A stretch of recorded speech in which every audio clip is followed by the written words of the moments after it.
First item on the agenda is public comment. Any member of the public may address the Historic Landmarks Commission for up to 2 minutes on any subject within their jurisdiction, on any item that's not on the agenda. We have one speaker slip for Mary Lou Days.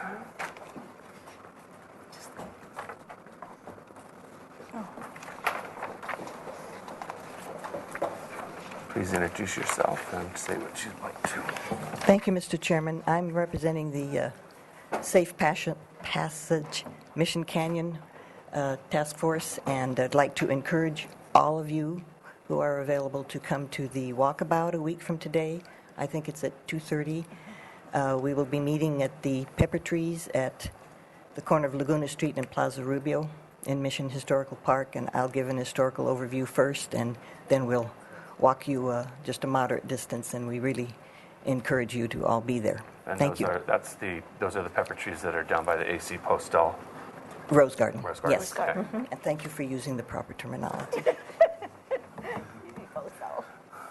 All right, next item on the agenda is a approval of the minutes of the commission meeting of August 28, 2013. Do I have a motion? So moved. Second? I have a motion by Drury, a second by Sharp. Under discussion, any additions, corrections, clarifications? There was one. Shoot. While you're looking for that, Yeah, I go ahead. have a couple, and these are passed on from Commissioner Arias. Page 2, under announcements D,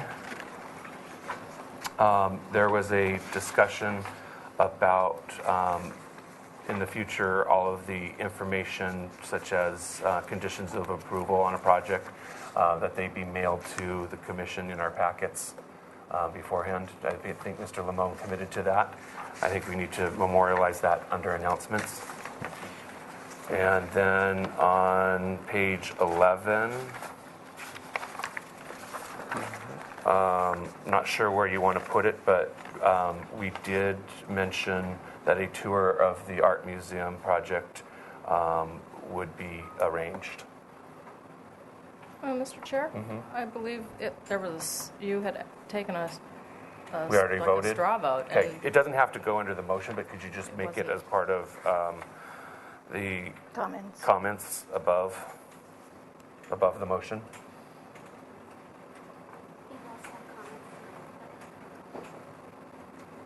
So you're saying that it will be scheduled, or you're requesting it? No, that it will be scheduled.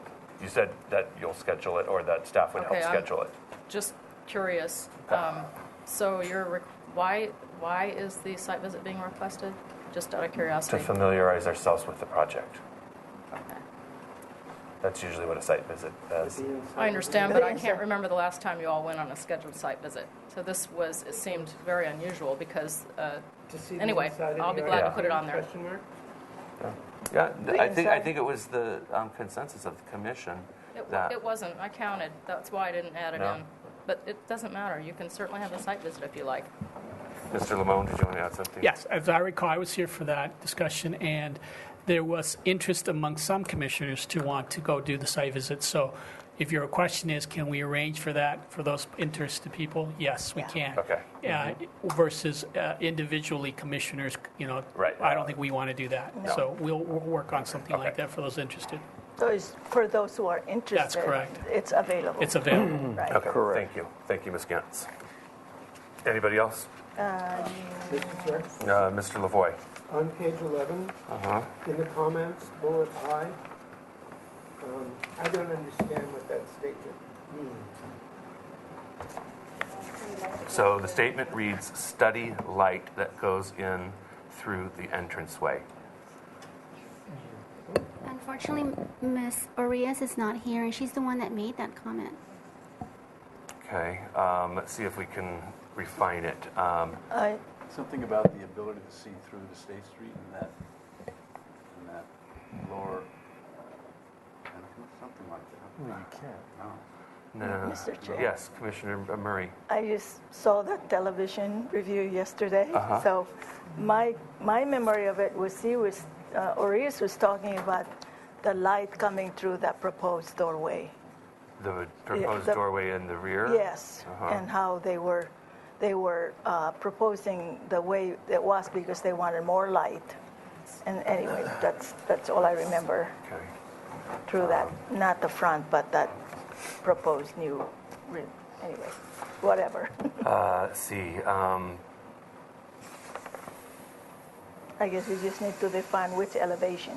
Study light at the rear entrance.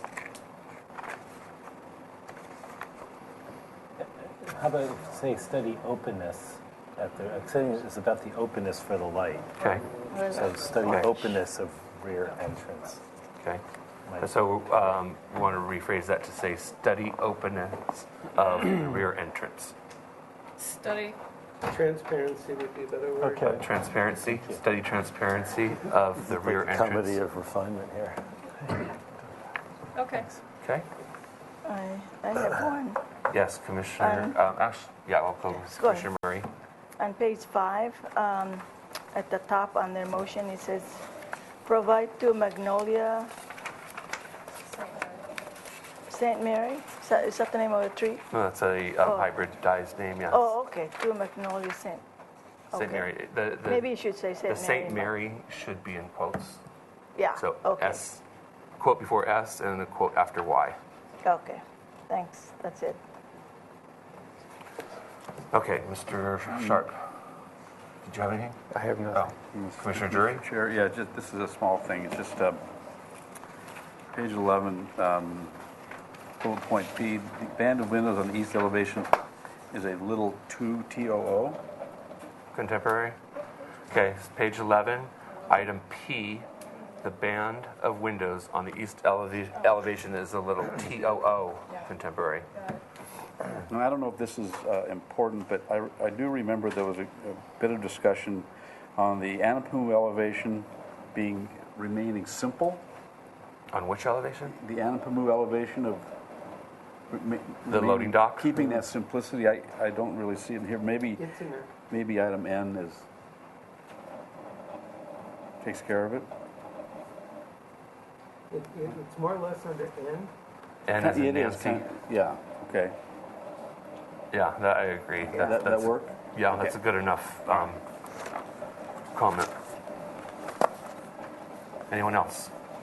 Okay, all in favor of the minutes as amended? Aye. Opposed?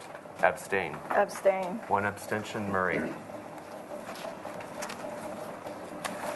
Next is the consent calendar. Ms. Gantz, whenever you're ready. Yes, Mr. Chair. The consent agenda, item A, in the 0 block of West Mason Street was final approval as submitted. Item B at 2010 Garden Street was project design and final approval as submitted. Item C, 1200 State Street was continued 4 weeks. Item D, 24 East Coda Street was postponed 2 weeks at the applicant's request. Item E, 220 East Pueblo Street was indefinitely continued to the staff hearing officer with positive comments. Item F at 33 East Camp Perdido Street was final approval as submitted. And item G at 2201 Laguna Street was forwarded up to the full board today. Those were all reviewed by Commissioner Sharp, and I believe Ms. Hernandez would like to speak to you about a couple of those items. Ms. Hernandez. I just wanted to give a review of what we reviewed on 210 Garden Street because it's on the potentials list and not yet a landmark, but it is landmark eligible. This was just a repair of plaster, and they were taking the deteriorated moldings that were not original and matching the original moldings. So because they were doing everything to preservation guidelines, it went to consent and was approved. And the only thing we did not approve was the color. We're going to require paint analysis before we allow a change in color of the trim to look for the original color. Did you want to say anything about item G, 2201 Laguna? No? We're forwarding that to the Okay. commission today instead of reviewing it. It's a repair as well, but Right. it's coming. Yeah, because you had asked me about that early on last week, I I think. did and ask you all, I kind of felt that since it was a repair, kind of like for like, it didn't need to go to the full commission, right, but I understand. Commissioner Sharp thought, he Yeah. still was like, this is I too big of understand. a... That's fine. That's why we have the process. All right.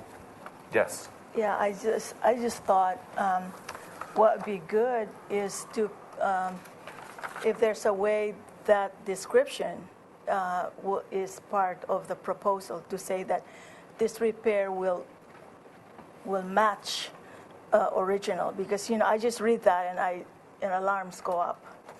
I understand. Yeah. So, and I'm sure you've looked at all, but I think if you had put that in, saying this is a small repair, considered, with matching original and all that, that would be good. Yeah, I'll work with President Okay. Gabriella to do that in the Description a little bit future. more. So refine it.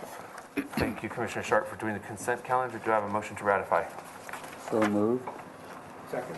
I have a motion by Yeah, that guy. Drury, Yeah. Commissioner Drury, a second by LaVoy. All in favor? Aye. Opposed? Abstain. Schallenberger abstains. Okay, next on the agenda is announcements, requests by applicants for continuances and withdrawals, future agenda items, any appeals or planning commission, city council items we need to know about, and go ahead, Ms. Gantz. Yes, Mr. Chair, Commissioners Boucher and Arias are absent from today's meeting. Item 10 on today's agenda at 40 East Anapamu Street has been indefinitely postponed at the applicant's request, and therefore item G from consent agenda this morning at 2201 Laguna Street has been forwarded up and will be heard at that time. Let's see. Walkabout announcement, Mary Lou Days graciously made, and then Chair Suding will attend a semi-annual joint meeting of the City Council and Planning Commission on Thursday, September 12th, 9:30 a.m. in the David Gebhardt Public Meeting Room. Other members of HLC may also attend. Planning Division workload will be discussed. And I think City Planner Betty Weiss sent you all an email about that. And then this last item, you are being requested to visit the Libero to view a mock-up of proposed sign lighting. And if you'll recall, when their project came forward, that item was not approved and needed to be separated out. So they need to come in for a review after final, and that was per the motion. Right. So we need for you to go view the mock-up, and the applicant, after that happens, will then submit the plans for you to formally approve. So Matt, would you like to come up and discuss a possible time for them to visit? Is the mock-up ready right now? Please state your name for the record. My name is Matt Gradius. I'm with Kruger Benson Seymour Architects. The mock-up is not currently ready for review, but I do have 3 dates that we'd like to present to the board for possible viewing. We have all these times are at 7:30 in the evening. One of them is September 16th, which is Monday. The next time is September 17th, which is the Tuesday. And the following time is September 24th, which is the 2 Tuesdays. That's a Tuesday. Yeah, so they're all Tuesdays. Or the Monday, the 16th, yeah. I prefer the and- Monday. And so we have to pick one because they won't be available on any of those other dates. So you want just one day? To have the mock-up. Yeah. And Okay, keep in mind, you don't all have to go.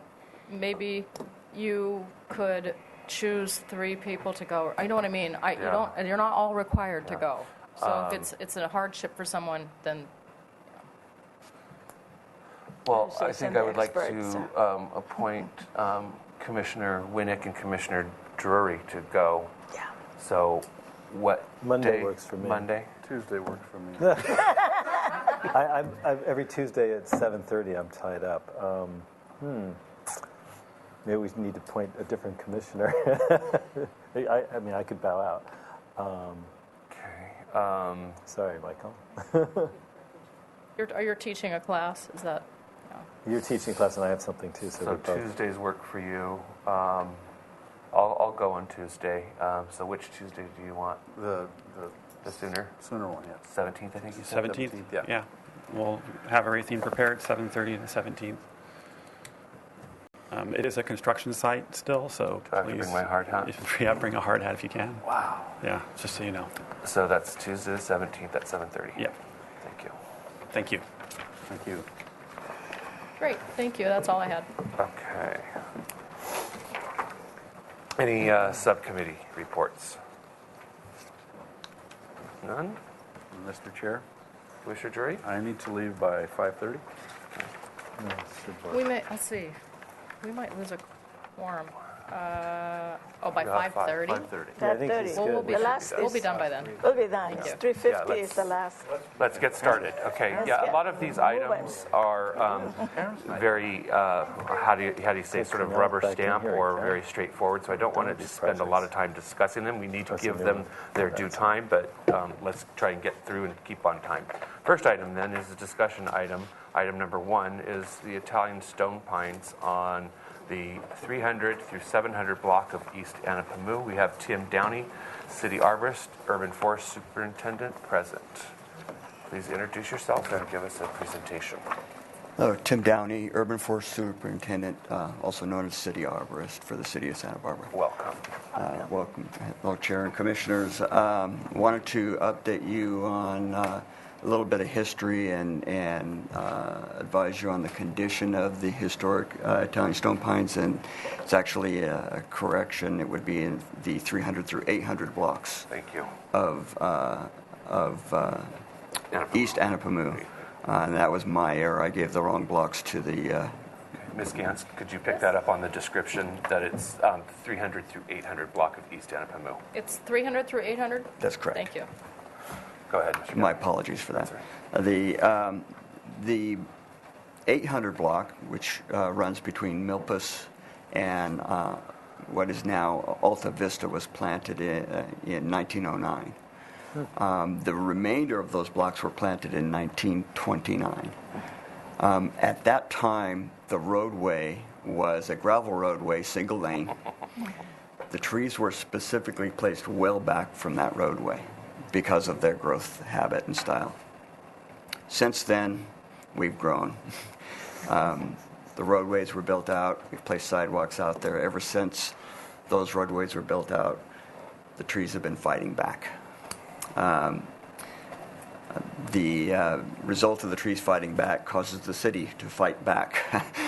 So there's been an ongoing battle with infrastructures and those trees over the years. The parkway size out there currently, given all those infrastructure improvements, they're 6 feet wide.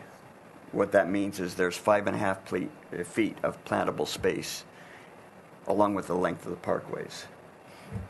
The absorbing roots on trees actually begin to occur near the drip line of the tree. The drip line is where, if it were to rain on the tree, the outside edge where it drips on the ground is called the drip line. So the absorbing roots on trees typically begin out there. If you can imagine a 6-foot parkway that is just the length of whatever space in between the properties, everything else is covered by hardscape. The next thing I wanted to share, to back up what I have to say here, is average annual rainfall is just over 18 inches here in Santa Barbara. Since 2007, there's only been 2 years where we achieved that average. All the remainder of those years, we were well below the average of 18 inches. Given the amount of hardscapes there are, and the ability for man to provide water to those trees, these trees have been surviving off of groundwater.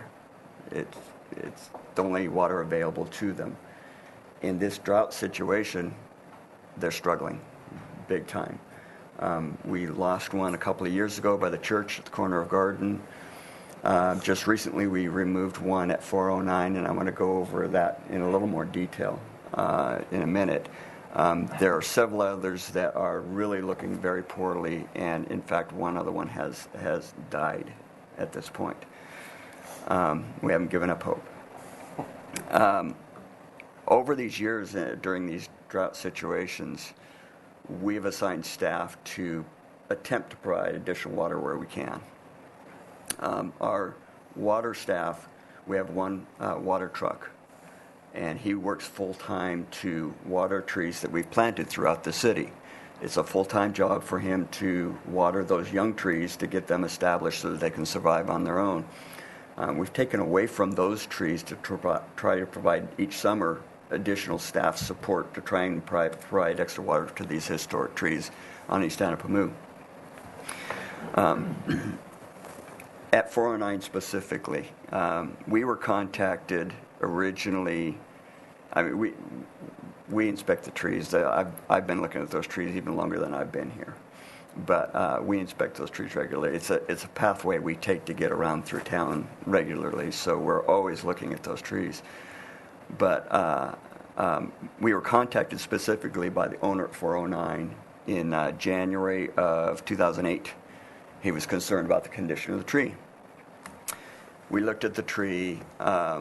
We provided recommendations about how he can supplement water on his own property that may help. And we were monitoring how things were going. Over the years, it proceeded to get worse, in worse condition. Many contacts with this gentleman about the condition of that tree.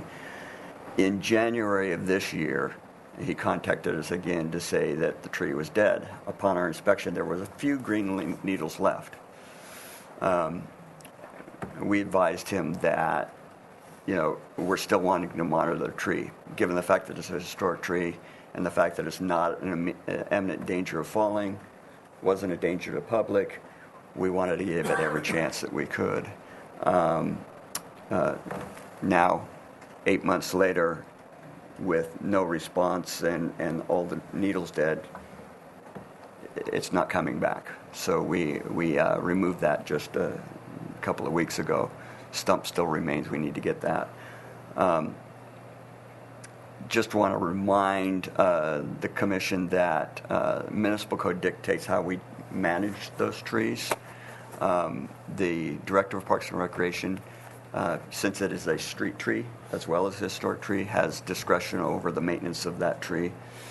And we make decisions based on those trees, based on our available budget and the needs of the trees compared to the needs of all the trees in the city.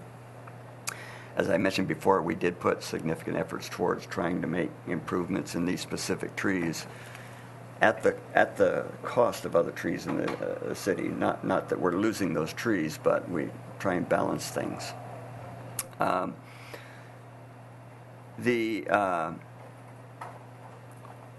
The historic trees are also covered by Chapter 1524 of the Municipal Code. And I'll point out two sections of that code that apply. Section 15.24.020, Section D, says that all trees that are designated historic or on historic properties require permit before anything's done with them. Chapter 1520 of the Municipal Code, which also regulates this tree, gives the city the right to maintain their trees without permits, so that one really doesn't apply to the street tree issue. But the other one that I would point out is Chapter 1524.030D. Chapter 030 is exemptions to the requirements of Chapter 1524. Item D is if the tree is dead. Again, there's no permit needed to remove that tree. There's some documentation that has to follow, but again, it's exempt from permits. So at this point, we're doing what we can to provide water to those trees. Unless we get some rainfall and that pattern changes, these trees that are 100 years old and have been fighting their life to survive in this area, they're fighting hard. We're fighting hard to try and protect them, and hopefully they'll last much longer. But based on their current condition, it's not looking good unless we start getting some rain. Okay. So we all need to do our rain dance for those trees so that we can get some rain. They are very important trees to the city of Santa Barbara, and I encourage Parks and Recreation to do everything within their power to preserve those, give them supplemental watering. And I encourage property owners that are along that corridor of Anapamu to look at ways of adding water to their front yards, because a lot of those roots do go into people's front yards as well. So the commission, I think it's fair to say, is very protective of those trees and very interested in preserving those and doing everything we can to preserve those. I will open public comment. I have two speakers. One is Kellum DeForest, followed by Sherry Ray. Good afternoon. Oh, as you all know, the Tan and Stone Pines are official city landmarks. And obviously the city, since they're on City Parkway, part of the City Parkway, this city is, and the landmark ordinances, as pointed out, are to maintain the trees. But this doesn't say, and I'll have to look at the ordinance citation, this doesn't say they could be willy-nilly cut down without coming to this commission. I think if it isn't a part of the ordinance, it should be that if the city arborist or anybody wants to cut down a landmark tree, it has to be brought to this commission. There's been I've been getting lots of emails about this, and it doesn't seem to be right, and I think other ways need to be explored. I was trying to Google some, but I'm not an arborist, of how these trees could be deep watered, some way of every effort should be made to save them, keep them going for at least another 50 years, and if there's only one water truck, I think these trees are more important than possibly some other ones that are not landmark. I think landmark tree ought to have priority. Thank you very much. Thank you, Mr. DeForest. Ms. Ray.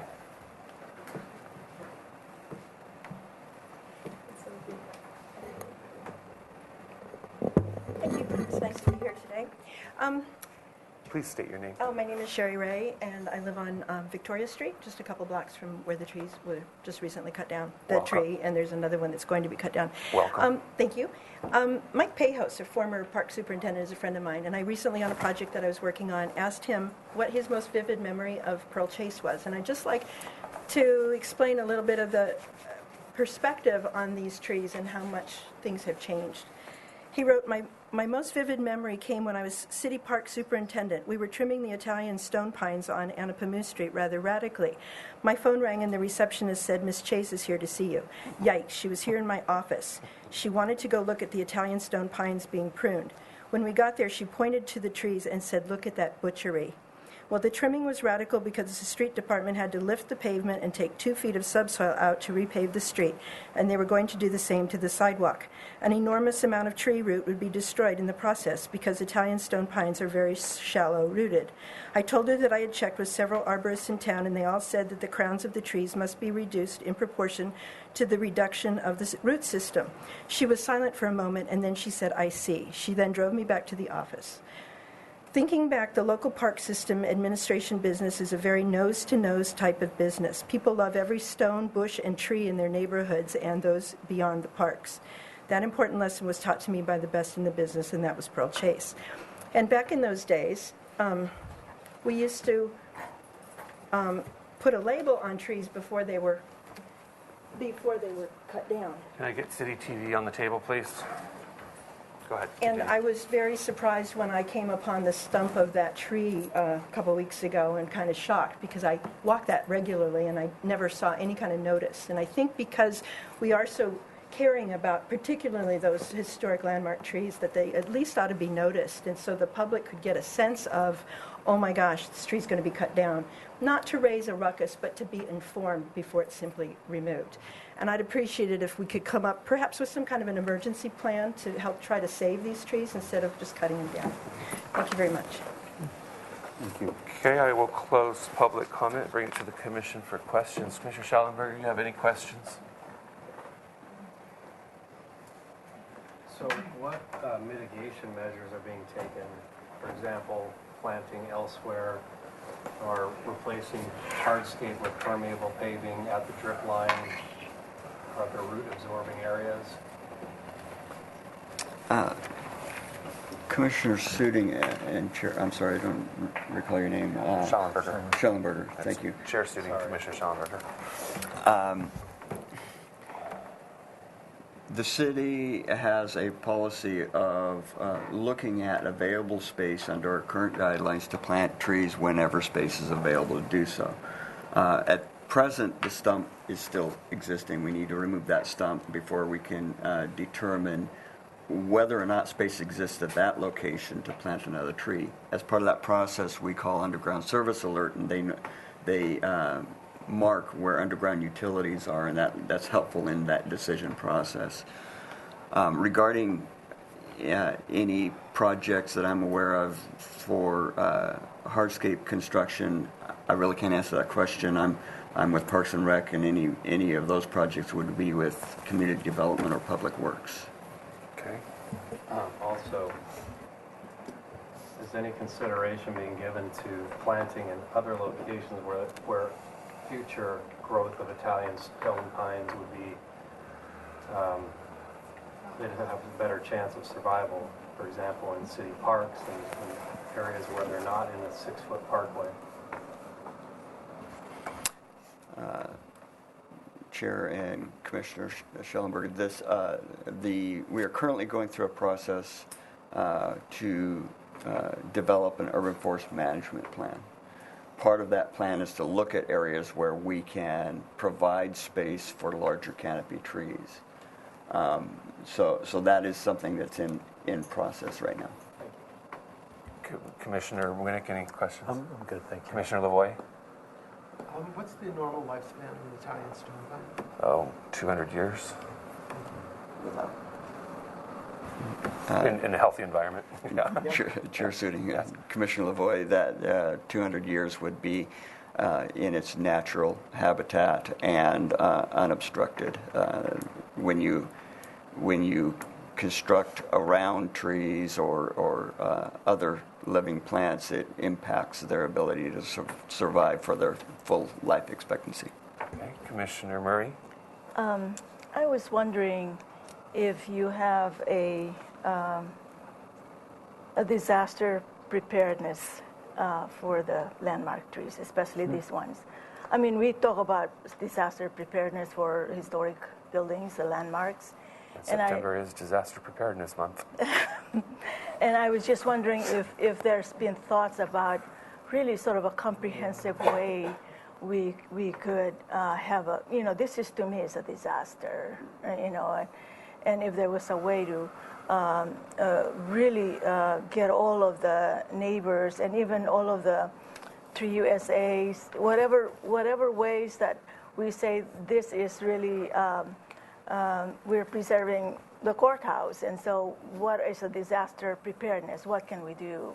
And I was wondering, I guess I want to hear that you are not just so bound by policy, that there is this further vision of how to take care of those trees, not to wait and not to say that because there's no rain, it's just impossible. You know what I mean? It's just sort of like to me, I feel like there should be a heightened way of care and disaster plan, even just for this, 300 to 800 blocks. I even just for that, you say, okay, disaster plan for this. What if the next one comes on? What can we do? I think that would just, I don't know what your thoughts are. Chair Suding and Commissioner Murray, the City Parks and Recreation Department currently manages city-owned trees, which these are, based on the Street Tree Master Plan, which was developed in 1977.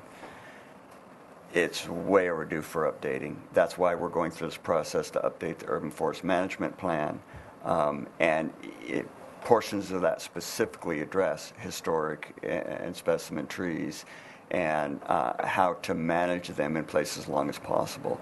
So again, that's a document in process of development right now. It will be coming back to this commission for comment as well. So look for future updates. Okay, thank you very much. I had a question. What was the tree that was dead? Was that noticed any which way, either by posting a sign like you usually do that this is be removed, or was it just cut down because it was dead? And Chair Suding, Commissioners, the noticing requirement it's required for trees that are being reviewed for consideration of removal by a review body. This was a director's decision, so there was not a notice placed on it. A dead tree, I don't see much value in wasting your valuable time to tell you we need to remove a dead tree. I guess I'm just, okay. Commissioner Sharp. Thank you. I'm a big believer in deep watering my own trees and other neighboring trees on my properties. Has any program been established that would encourage fronting residences along there that clearly have 25 to 50%, 30% of their root structure that have gravitated toward their yards anyway to seek the water, relieve these stress trees? Chair Sitting Commissioner Sharp, the city's developed a number of informational brochures about this. We've made contact with many of those residents, asking them to intervene by providing this deep water, instructed about the deep water. The ones that have the look worse in particular, we've made special efforts to contact those folks. Again, the Urban Forest Management Plan will address the portion that will address education and outreach to citizens about information that they can do to help with the urban forest. All of those items are things that we do to attempt to get the word out, to have people provide additional water beyond what the city can do. In addition to that, when we plant trees, we're beginning to be real consistent about giving folks information about how to water that tree to maximize the length of time that it can survive in this urban environment. Commissioner Troy. Thank you. I just to get it straight in my mind, they're really the watering that you would prefer would be the drip, that canopy drip, and that's that circumference of the tree. Or watering it close to the trunk, would that have any efficacy at all? Chair Suding, Commissioner Drury, any water the tree can get anywhere is helpful. The best location to provide that water for the best benefit would be out near the drip line of the tree, because that's where the majority of the absorbing roots are. But if water's provided where you have space to do so, even close to the trunk of the tree, as long as you're not constantly saturating the trunk, which creates other issues, would provide through absorption water to other portions of the soil profile. So any water anywhere would help, and that's why we supplemented with our own staff, watering mature trees, taking time away from watering young trees, just to try and help these trees out. Thank you. Another question came to mind. When Public Works has a project to resurface the street or repour the sidewalks, I'm assuming that they coordinate with you and coordinate root pruning with you extensively. Is there ever any discussion between Parks and Rec and Public Works or Community Development to do an alternate type of paving or to install subsurface irrigation, under the pavement? I know that I've done that in several places before for stone pines, and it helped. Chair Suding, Commissioners, whenever Public Works does hardscape repairs around any city trees, they do contact us beforehand, and we arrange to meet out on site and look at minimizing root pruning to achieve the goal of safe travelways. In addition to that, when projects come through this board or any other one, they have gone through a DART process, which I am part of that DART process to look at those plans and talk about issues they may have when the projects are coming through. So I do see those projects coming through, whether it's a city project or community development, or if it's a private project, and that's citywide. Specifically to the Italian Stone Pines, there's been a number of projects where there's unfortunately necessary root pruning to flatten out sidewalks or portions of the street so that they're drivable. We specifically meet at those locations to determine the least possible impact of the trees that we can, while trying to get the situation livable. So I'm very involved in all of that process. Do you ever look at alternative materials? Specifically in respect to the 300 to 800 block of East Anaheim. We've had a number of meetings with transportation, Public Works Transportation, and about the conditions of those roads and methods that could be used to reduce the impacts. We're not going to get rid of those impacts or the issues with these trees unless we remove those hardscapes, which is not an option. But if funding can be found to do some of those permeable paving projects out there on a larger basis, then rather than just piecemeal here and there, then that's something that we would entertain. But again, it would be budget driven, based on city council allocations. Comments, Commissioner Schellenberger? Mr. Chair, I have a question. Yeah, Commissioner Lavoie. What is the procedure for removal of historic tree for the average citizen? They first come to our counter and we look up. How many designated trees do we have? Historic, not 47, I think. Is it 47? Okay. I was going to say without the pines, it's not a whole lot. And then we have some forms, blow sheet type forms to fill out to find out if it can be removed. And I thought it had to come to HLC to get approval for removal. I'll let Mr. Limon speak to that.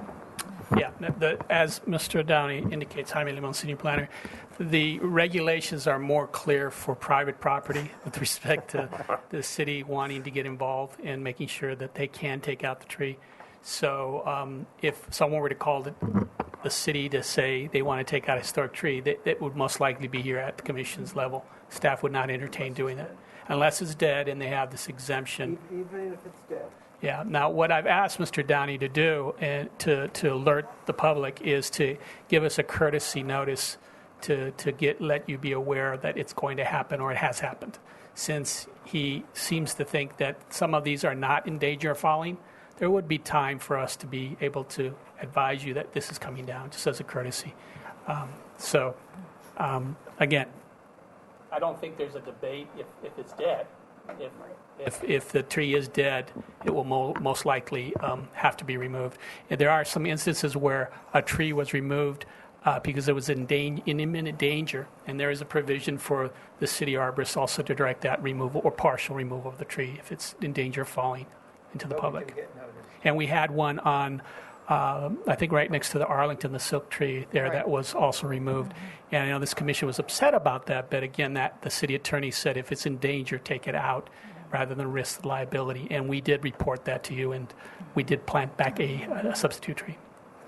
Ms. Gantz, did you have something to add? That was the tree I was going to mention. That was the last remaining Arlington Hotel tree from the corner of the parcel, and it was dead. All right. Any other questions? Commissioner Schellenberger, comment? I'd just like to thank Mr. Downey for coming to inform us about this item, but also we're 15 minutes late already, so I'd like to move it along, please. Okay, Commissioner Winnick? The only thing I wanted to add was, I guess it's sort of a question, but I did like the public comment, the woman, I forgot her name, that recommended having a posting go on the tree just to inform the public when it is happening. It seems like a nice way of advising people, so if that could be Transparency. incorporated. Commissioner Lavoie? Two comments. One, I'm trying not to get too annoyed because I get really annoyed when city staff doesn't follow the city guidelines for private citizens. I get really annoyed, and I've chewed more than one staff person out, and I've talked with the mayor on more than one occasion for chewing them out, so I'm going to try not to chew you out. But our job is to preserve historic landmarks. That's our prime duty. Those include buildings, sites, and plant material. So the next time you have to take out a tree, you won't get an argument if it's dead. But we'd want to see that something is going to be replaced, and we care. We hear from the public when things like this happen. You need to let us know. And it can be as simple as a letter and a picture of the dead tree. You don't need to come here. Just send us a letter, send us a picture of the tree, let us know you're taking it out. Particularly a tree that's failing over a period of time. We want to know. And then we want to know what you're doing to replace it.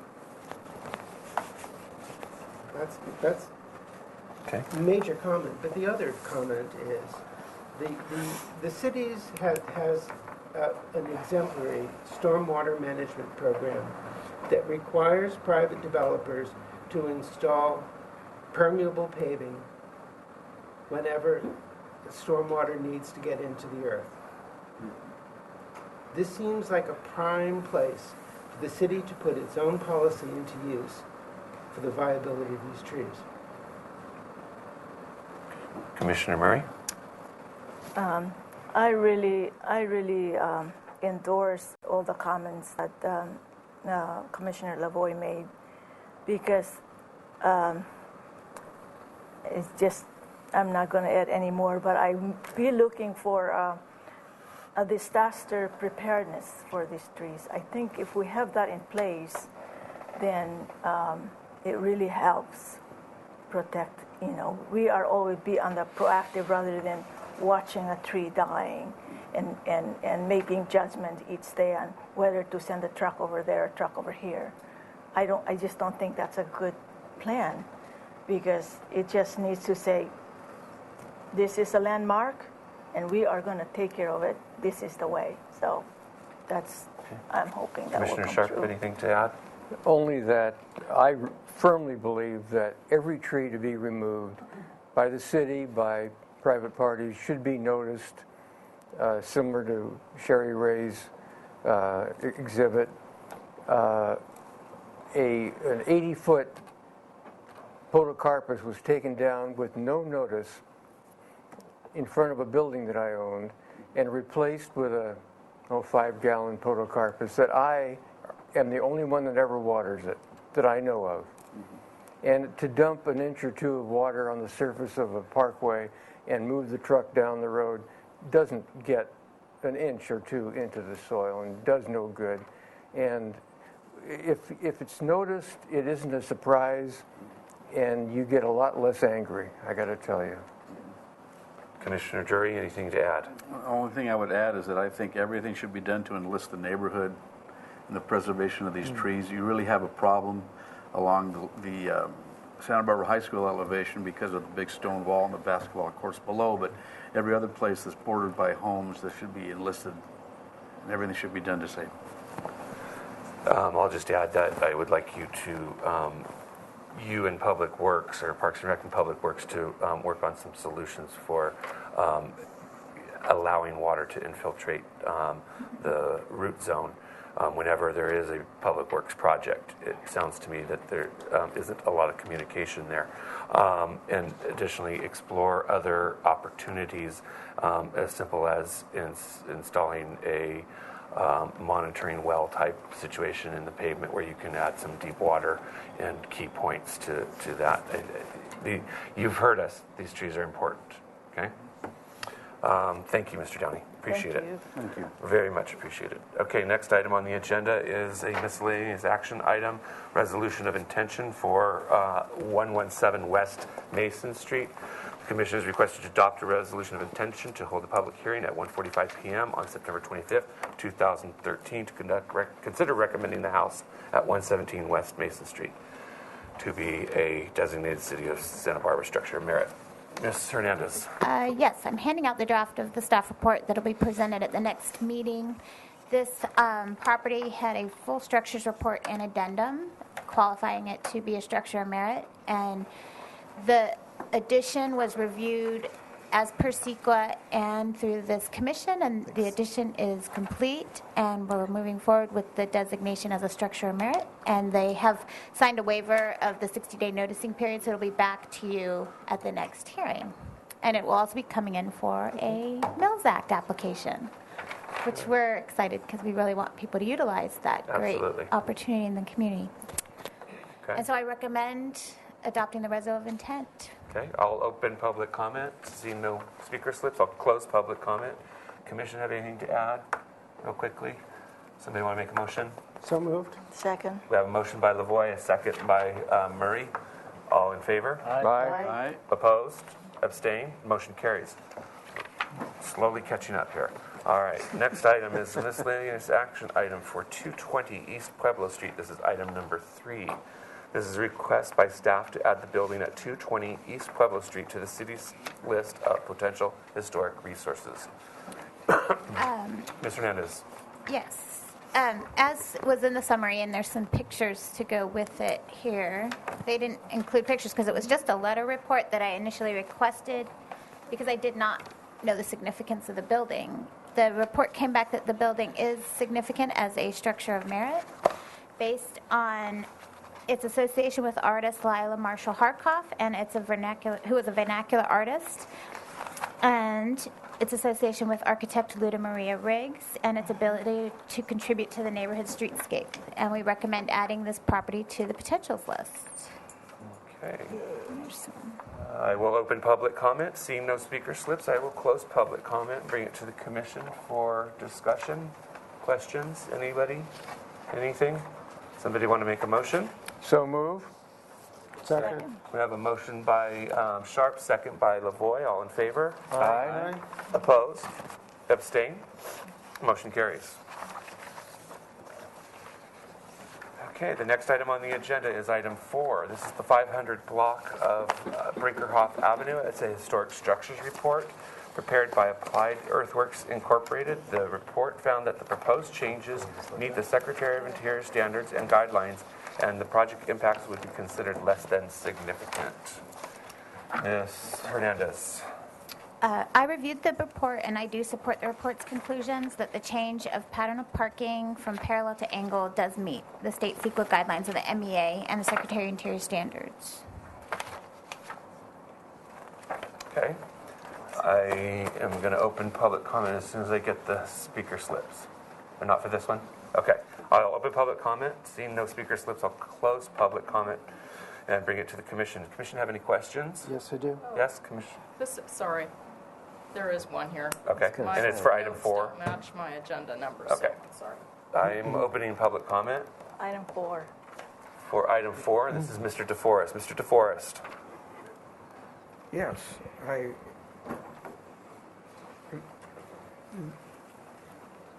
I don't know whether it was whether the report needed to touch on the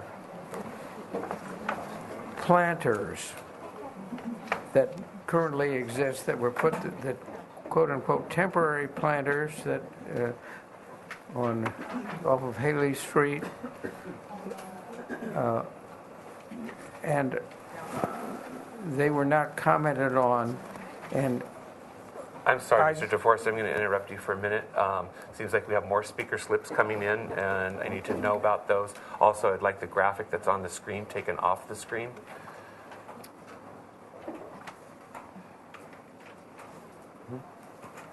Thank you. The planters were Continue, removed Mr. from DeForest. the I apologize. proposal. Go ahead. Continue. Yes. Does the report have to address the planters, the current planters that were put there when the striping was temporarily put in? And they certainly are not historic, and I think that should be commented on, and possibly a suggestion that something more appropriate to street that at the end of the 19th century, how streets were blocked off rather than with a modern planter. Thank you. Thank you, Mr. DeForest. Next is Jeannie Carre, followed by Wanda Livernoy. Or Jean Carre.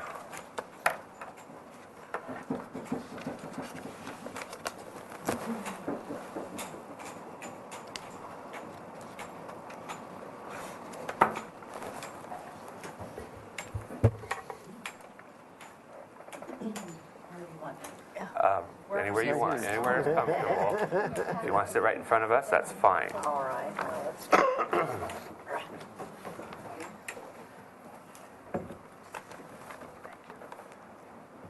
I'm Jean Carey, and I live at 532 Brinkerhoff, and I would like everyone in the audience from Brinkerhoff to raise their hands.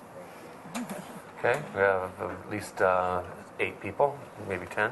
That shows you how happy we are with the configuration of what the street is now. It's helping the residents, it's helping the businesses. I have less bumps on my car. The bumper of my car actually has not been hurt since I had it repainted, because I've gone out when we were parking right up against the curb to find 3 cars where 2 belonged with mine in the middle. So really, this has been very advantageous to us. And there are a few other instances around town of the angled-in parking. We would like to keep what we have. The businesses are delighted with it. We were able to add 7 more parking spaces by simply staying on the one side. So I hope that you approve this final statement on what happens on Brinkerhoff. We like it. Great. Thank you, Mrs. Carey. Wanda Livernoy, followed by Carolyn Vasallo, followed by Barbara Primo, and then Phil Primo. Okay. Ms. Hi. Livernoy. Hi, Wanda Livernoy, 533 Brinkerhoff. The owners, tenants, residents that I have spoken to are all very pleased with this configuration. Not only those people, but a variety of people who live on Bradbury and Haley Street, West Haley Street, and De La Vina, who come over to Brinkerhoff to park. So it's been very successful. I know the planters are rather contemporary, but they do work, and I think they're a very, very nice addition for right now. That was only temporary, so we'll see what happens.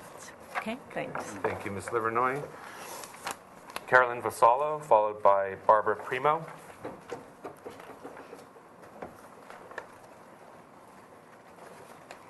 I guess I live at 514 Brinkerhoff. Could you just state your name for the record real quick? Caroline, and I'm representing my husband, Tony Vasallo. Okay.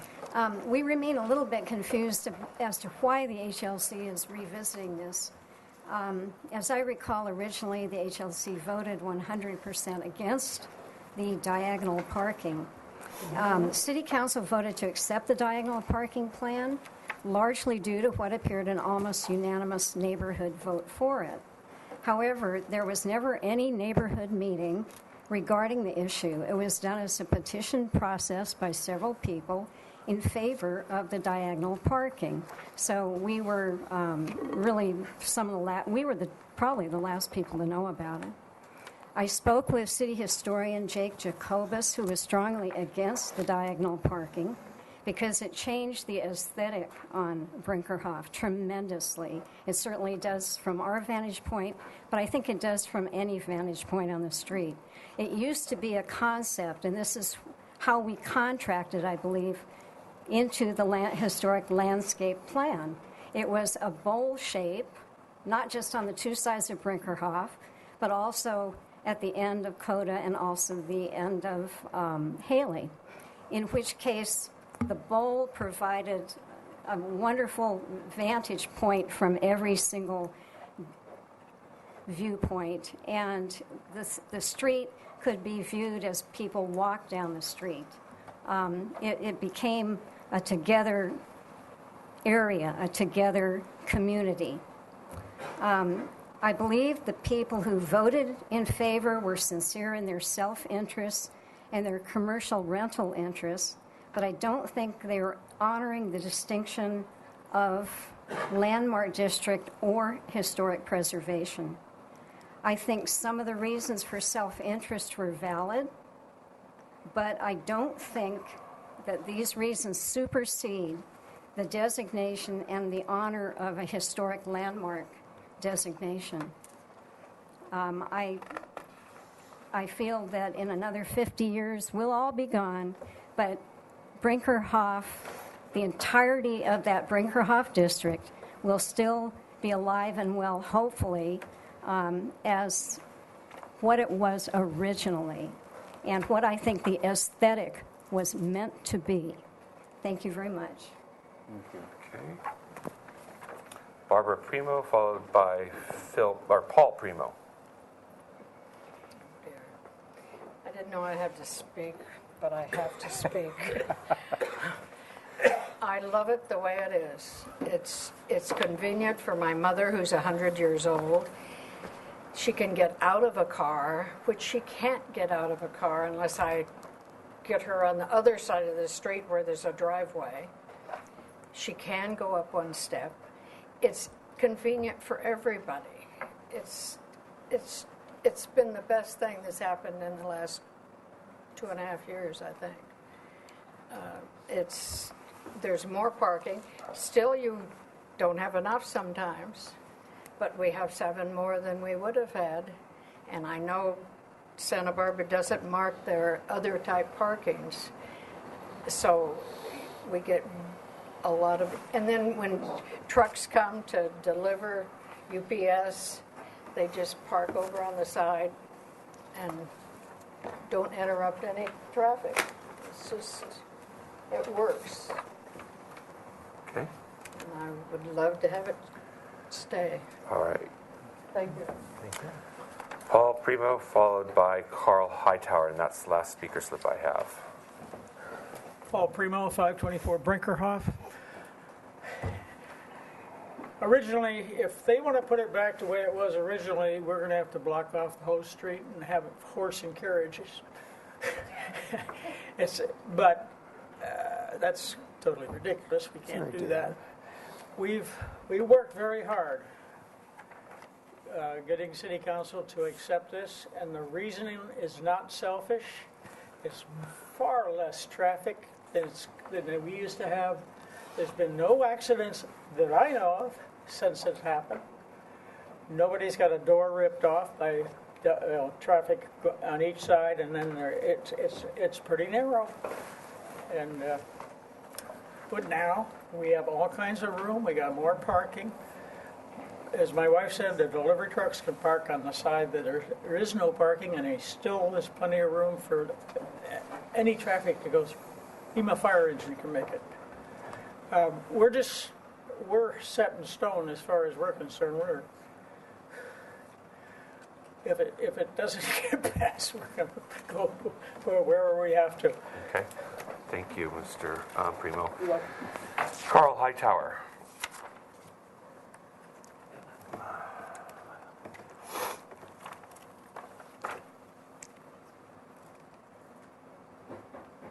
Good afternoon, Mr. Chairman and members of the HLC committee. Thank you for your service to Santa Barbara. Sometimes very frustrating and sometimes not so frustrating. For but who, always- you or us? But anyway, I'm Carl Hightower, and at 528 Brinkerhoff. Some of you are familiar with our street since you were second or third generations there.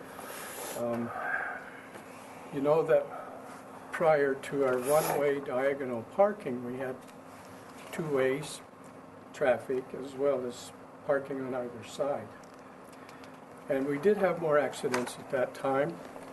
We had difficulty for some of the older people, older than I am, to get in and out of the cars without hindering traffic coming through, two-way traffic. Also, we have about 5 different delivery services that come on our street. And they can stop now so that cars can go by with the diagonal parking. With the two-way parking before, it backed up the cars, the traffic, if they were stopped in the street. So anyway, we worked with you on getting this trees, our ginkgo biloba trees are the street trees, and worked with Jim Dewey on the lights, and worked with the City Council on our current traffic direction and where we are.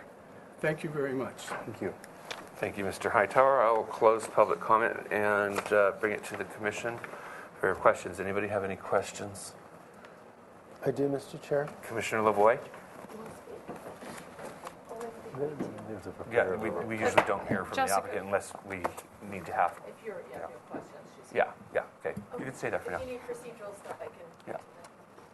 Mr. Lavoie, your question.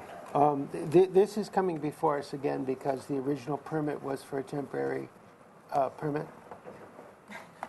There we go. Just say yes or no, that's fine. Yes or no? Just yes or no? Yes. Thank you. On page 3, there's a comment in the first paragraph,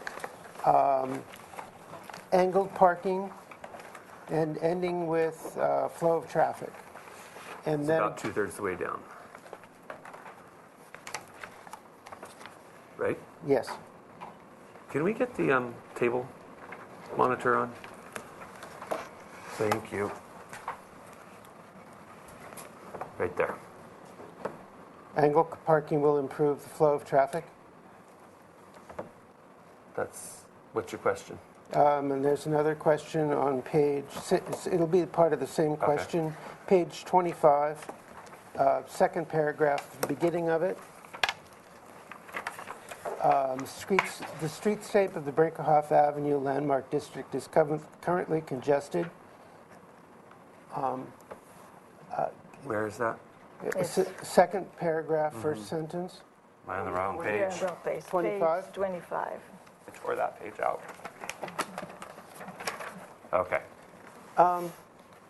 Does the historian who prepared this report, is he also, or they also, a traffic engineer?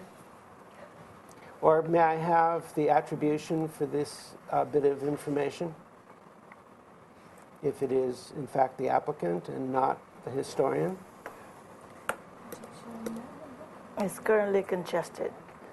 It's a comment about traffic engineering and safety and does not belong in a historic history. report unless it is a quote from someone else who has the authority to make that observation. The preparer of the report is here as well as the applicant. Oh, good. She can come up. Aubrey. Which hot seat do you want to be in? The furthest one. Come on, I don't bite, contrary to some of the rumors.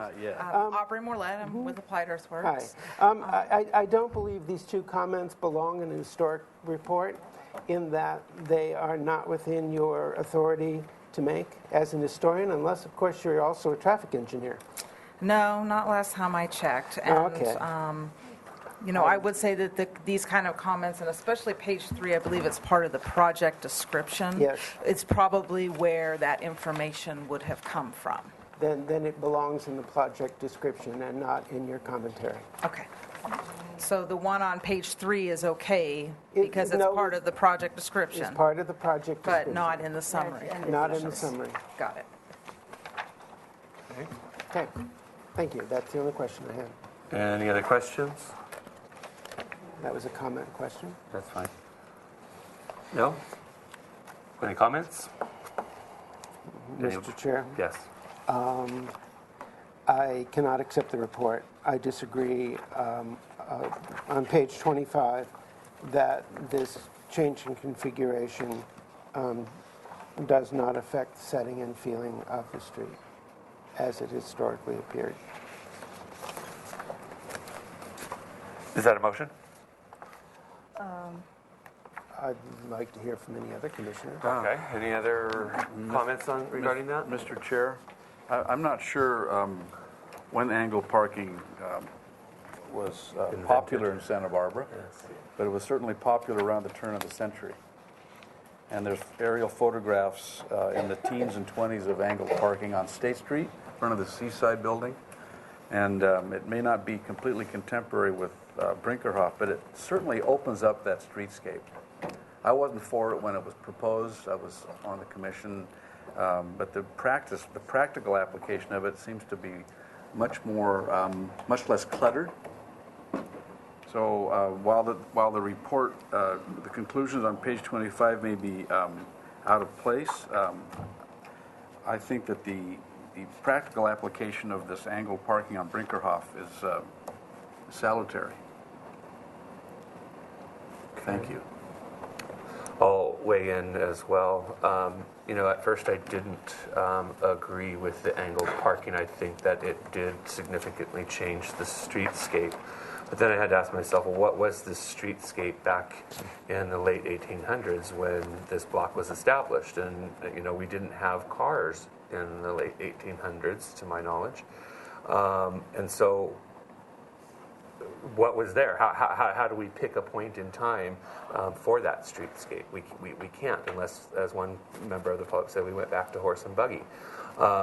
So I can accept the report, but it needs some, in my mind, it needs some tweaking, and I don't necessarily agree that it doesn't impact the streetscape. I think it does.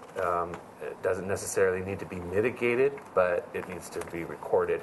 And I think the fact that the community of Brinkerhoff favors this, and they do such a wonderful job of stewardship of this block of Santa Barbara that if they can live with it, I don't see that I could live with it. I guess I should just say that. I could live with it if they could live with it.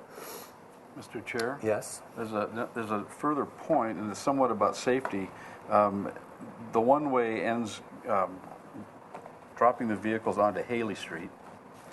And when it was two-way, there was a good bit of traffic problems with people turning up Haley Street onto Brinkerhoff from the what would it be, the eastbound lane.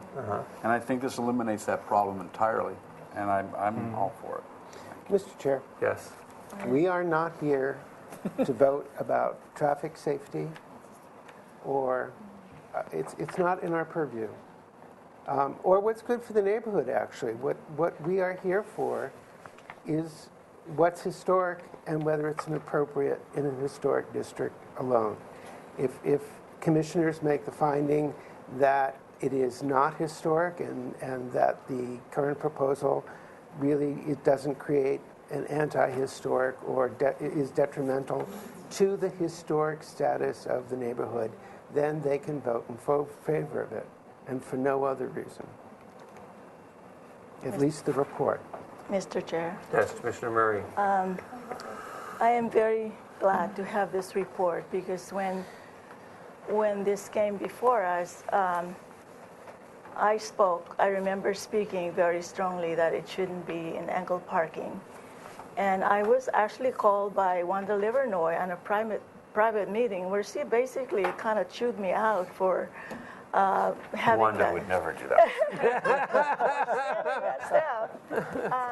But she did it over cocktails. It was fine. And I really see, I totally agreed with everything she said because she is speaking from being an owner and a steward.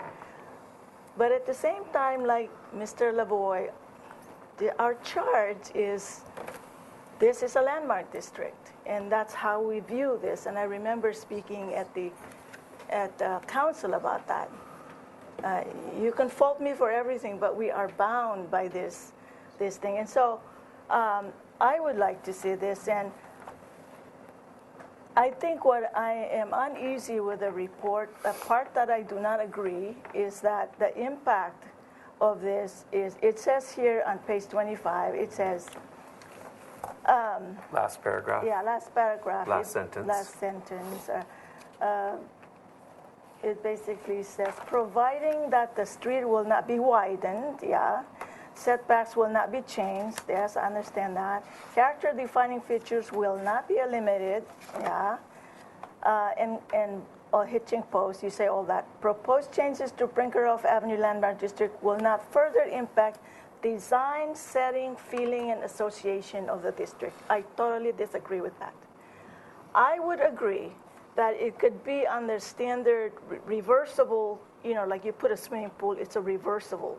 We could say that this is temporary situation that is practically convenient for the movement of the neighborhood, whatever other things. But I think it should be in the sense that we see it as a reversible, because I would like this someday when automobile and war change, it should go back to where it should be. Because no matter what, this thing really impacts the feeling of that street, whether it was buggy horse or no buggy horse or cars, period. So I think it would be better to argue it, remove all that stuff and just say, this is a temporary reversible situation that at the moment does not affect all these other things, but it does affect the aesthetic feeling of the district. It does. The feeling is not there anymore the association, not there anymore. So, I agree with your comment totally. You see what I'm saying? I totally do. I think that is the only way I can support it. Yeah. Okay. Do you want to make a motion? Well, somebody make. I have. Oh, go ahead. But I think. Do you mean by that the symmetry? Is that what changes it for you? This, okay, it's if you no longer symmetrical. Yeah, if you move the cars and remove it, and if buggies and whatever, there is that sense of that. That's why it's called Brinkerhoff Avenue. I mean, look at the difference. So anyway, so that's the aesthetic, historical feeling, association, etc. Now everything comes and changes on the street, whether your horse, your bus, your whatever. But that was the feeling.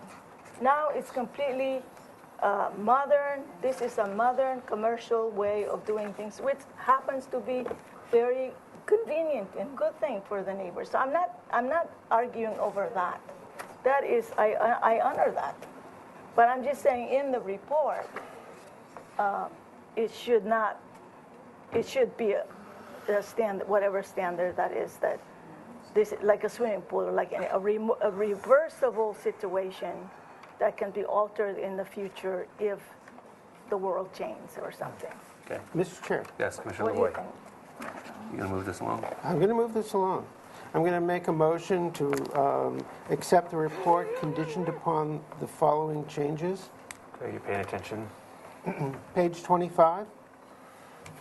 The paragraph beginning with the streetscape and ending with improves traffic flow be stricken. The analysis that follows, that the historic setting and feeling is going to be changed Or impacted. But that the change proposed is removable and per the Secretary of the Interior standards does not negatively impact the resource. Got you. I'm seeing a nod from the preparer. Are you Yes. comfortable with that? Comfortable? Well, that's the like motion I don't that we're have a going to make. choice. That's So, what Yes, you do. Yes, You can say no. You're the authority. I'm a commenter. I would have to review it, compare it again to your MEA standards, and look that over Then I very think the best closely. thing to do would be that's give us a fine. 2-week continuance. Well, we have made approvals before with that condition, and if you're uncomfortable true. with it, Okay. you will notify staff, and staff will then reschedule it, okay? That we were- So we have a motion on the floor. Do we have a second? I'll second it. Second by Winnick. All in favor? Aye. Opposed? Wait a minute, excuse me, what was the motion? The motion was to accept the report with the revisions Mr. Lavoy outlined. Do you want me to Would go I? through those revisions so Nope, that you're nope, clear in your nope, head? I'm clear now. Does the public Thank need me to go through those revisions so that they're clear? Okay. Then, opposed? Abstain? Motion carries. Aye. Huh? I said aye. For- Nobody voted. No, we all voted. Okay. Yeah, All in favor? Everybody say aye. Aye, yeah. I Don't didn't do that like to me. it, but I heard that. All right. Okay. Need to say that it goes on to an ordinance change after that to council once the report is deemed by staff and HLC is acceptable. Should I have a report back to you guys? Yeah. Okay. Yeah. Okay. Just let us know. Yeah, just let us know. Okay. Thank you. There it is. All right. I am sorry, but we are 30 minutes behind. The next item is item 5. It's a historic structures report for 1940 Mission Ridge Road.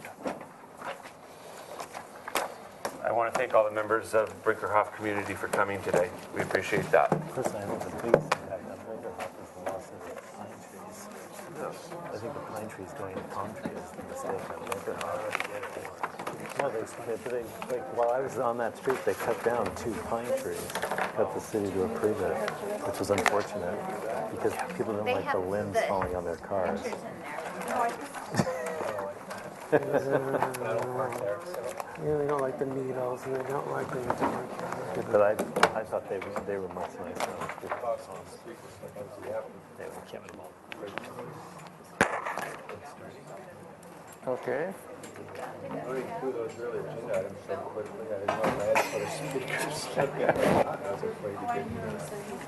I didn't hear him say leaving. I don't know if he's leaving. He didn't. I didn't go straight. And you are okay? Did it turn out all right? It's been humid, rainy, and cloudy. You're Greg, I assume. Stormy. It's raining. It looks like gray, but it was hard to see. Okay. No.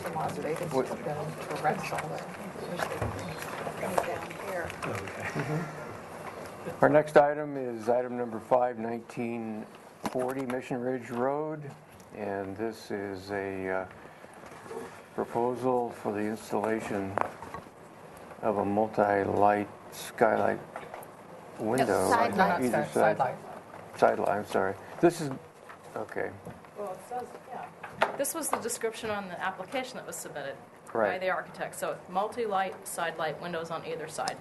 The side of an existing pair of French doors on the second floor of the far west end of the south elevation, which is half the street facade. Could you introduce yourselves, please? Pamela Post, one of the preparers of the report. Tim Hazeltine, Post Hazeltine Associates. Greg Parker, applicant and owner. Thank you.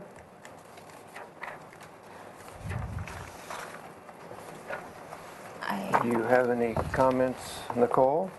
Yes, I reviewed the report, and I also was the one who called for the report based on it being a George Washington Smith house, and it wasn't yet put on the potentials list, and the alterations are on the front elevation.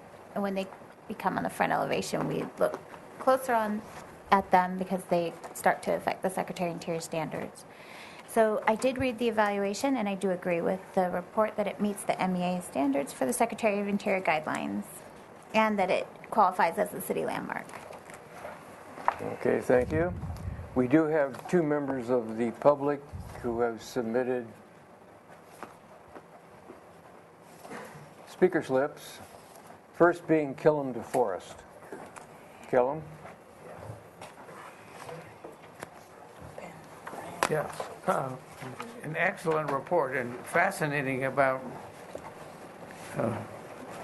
Mrs. whatever, Gardner, what, no, that isn't quite her name, that lady, the fascinating lady that had the house built in the first place and went on to be Congresswoman, I hadn't realized she had such a illustrious history. But what is missing, it says, and on page 17, it says the original design landscape. Do the preparers of the report have any idea who designed the landscape? And it certainly was not my father, Lockwood DeForest, or at least I couldn't find any record of that, and it would be a little early for his practicing. So is it a landscape? So the report should indicate who designed the landscape. Was it George Washington Smith himself, or did he have assistance from others in other landscape architects in Santa Barbara, like Ralph Pam? Stevens? Thank you. Tim? Yes. In answer to Mr. DeForest's question, we do not know who the landscape architect was, or even if there was one, or whether George Washington Smith did it. We could find no documentation in regard to who did the original landscape. Mr. Vice Chair, Mr. Chair, welcome back. In response to Mr. DeForest's question, I do know that some of the hardscape was designed by George Washington Smith. Out at the archives, I did find the front fountain was designed by him, and as was the low plaster wall along the front. However, the plantscape material, softscape, we have no information on after diligent research. Great, thank you. And just to add to that, we did identify the plastered wall as a significant resource, along with the sandstone wall along the street frontage. Should that be indicated in the report? It is. It is. It's there. Okay. Next is Rogelio Solis. Actually, hi, Mr. Chair. I'm actually with the applicant's team. Right. I just wasn't sure I needed it. Okay. Yeah, I'll reserve my comment for after. Okay.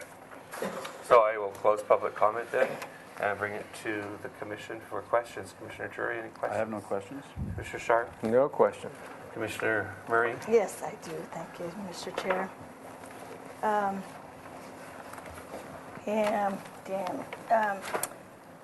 I had a hard time finding that window that is being changed. Can you point out here, or whether some of the pictures you have? Okay. Oh, my name is So- appointed. Yeah. I actually have a full size. I think This is fine. Wait, This is fine. as long as it's in the report that they. This is the window that's being, And- that the side lights would go right here. Right here. And this is the historic drawing, and right now there's an arched support for a porch that was added after the period of significance. So if you flip to the architect's plans, you'll see Yeah. the proposed windows.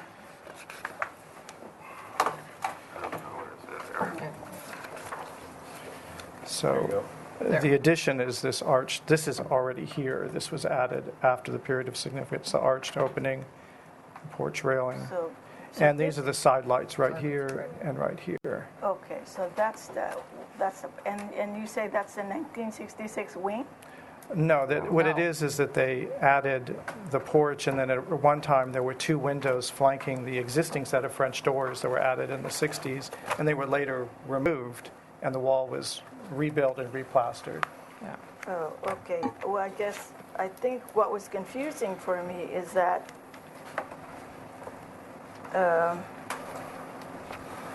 Here's a picture of it. Pardon? Figure 9. Yeah. Oh, okay. So, all right. So it's this. It's that elevation It's that the one faces up there. Mission Ridge, right? Got it. All The right. garage is underneath there. Okay. I think what was. Okay, so this makes sense because it says on page 36, the project does not propose blah, blah, blah, blah, blah. It should be noted that the building fabric proposed for removal does not date to the house's original date of construction, 1920 to 21, but is instead dates to the circa 1966, right? Yes. Yes, because, Oh, go on, I'm yeah, sorry. I would say because there were windows inserted there in the 66, and then later removed again to where, and yeah, this is- yeah, this is what we see now. Yeah. Got you. Yeah. Okay. Thank you very much. You're welcome. Commissioner Lavoie? Minor question. On page 8,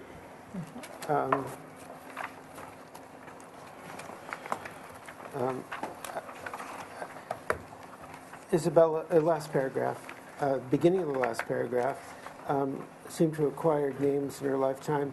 Yeah. But what was her maiden name? Should it not be noted what her name was at birth? Let's see. You're correct, but I Could you add that, please? Yeah. Yes, we will have that. Yeah. Since there seems to be a Oh. choice. And, when you're done, I have one more little thing. Are you done, Mr. Lavoie? That's the only question. Yeah. Oh. I'm sorry. Go ahead. Commissioner Voigt, we do mention, under, in the beginning of the second paragraph, that she was the only child of Tilden Selma's.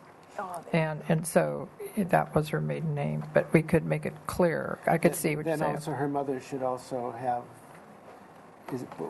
did she keep her maiden name or? No, her maiden name was Martha Macomb Flandreau, and then Silmas. Yeah. Both names Yeah. should be added. Okay, we will add that. Oh, I have just one Commissioner little Murray? question. Okay, so the project description said that the window is going to be 80 inches or 80 inches tall, high. And then the other part says 84 inches. Under analysis on 36, it says 84 inches. Just so Yeah. it's 80, is it Which one 80 is or it? 84? It's 80. 80. 80? Okay, so that's not on page 84. The 36. height of the You have to come up to Yeah. the microphone. Actually, while we're on that, on page 1, in the project description bullet, inches needs to be added between 80 Yeah, and that's tall. what I, Yeah. this is, yeah. And then change the, 36, page Okay, 36. let me recapitulate that. On page 1, insert the word inches after 80. And on page 36, under 10.4, change 84 to 80. Got it. Thank you. Thank you. And just to the staff, just to make that we're clear that on our following submittal for the HLC to review the sidelight itself, the height's going to be to match the existing French door. Gotcha. Okay. Yeah, that's pretty much, it's a critical point, the way how we describe it. Okay, Commissioner Winnick. Commissioner Schallenberger.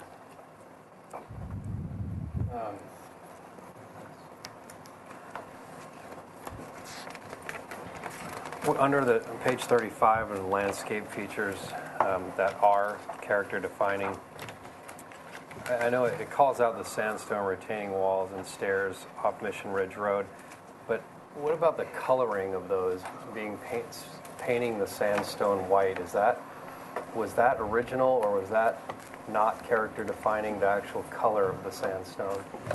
The painted wall, Commissioner Schallenberger, the painted wall that surrounds the small patio in front of right immediately in front of the house where the front door is, that has always been plastered and painted white, at least according to the existing photographs and even the plans.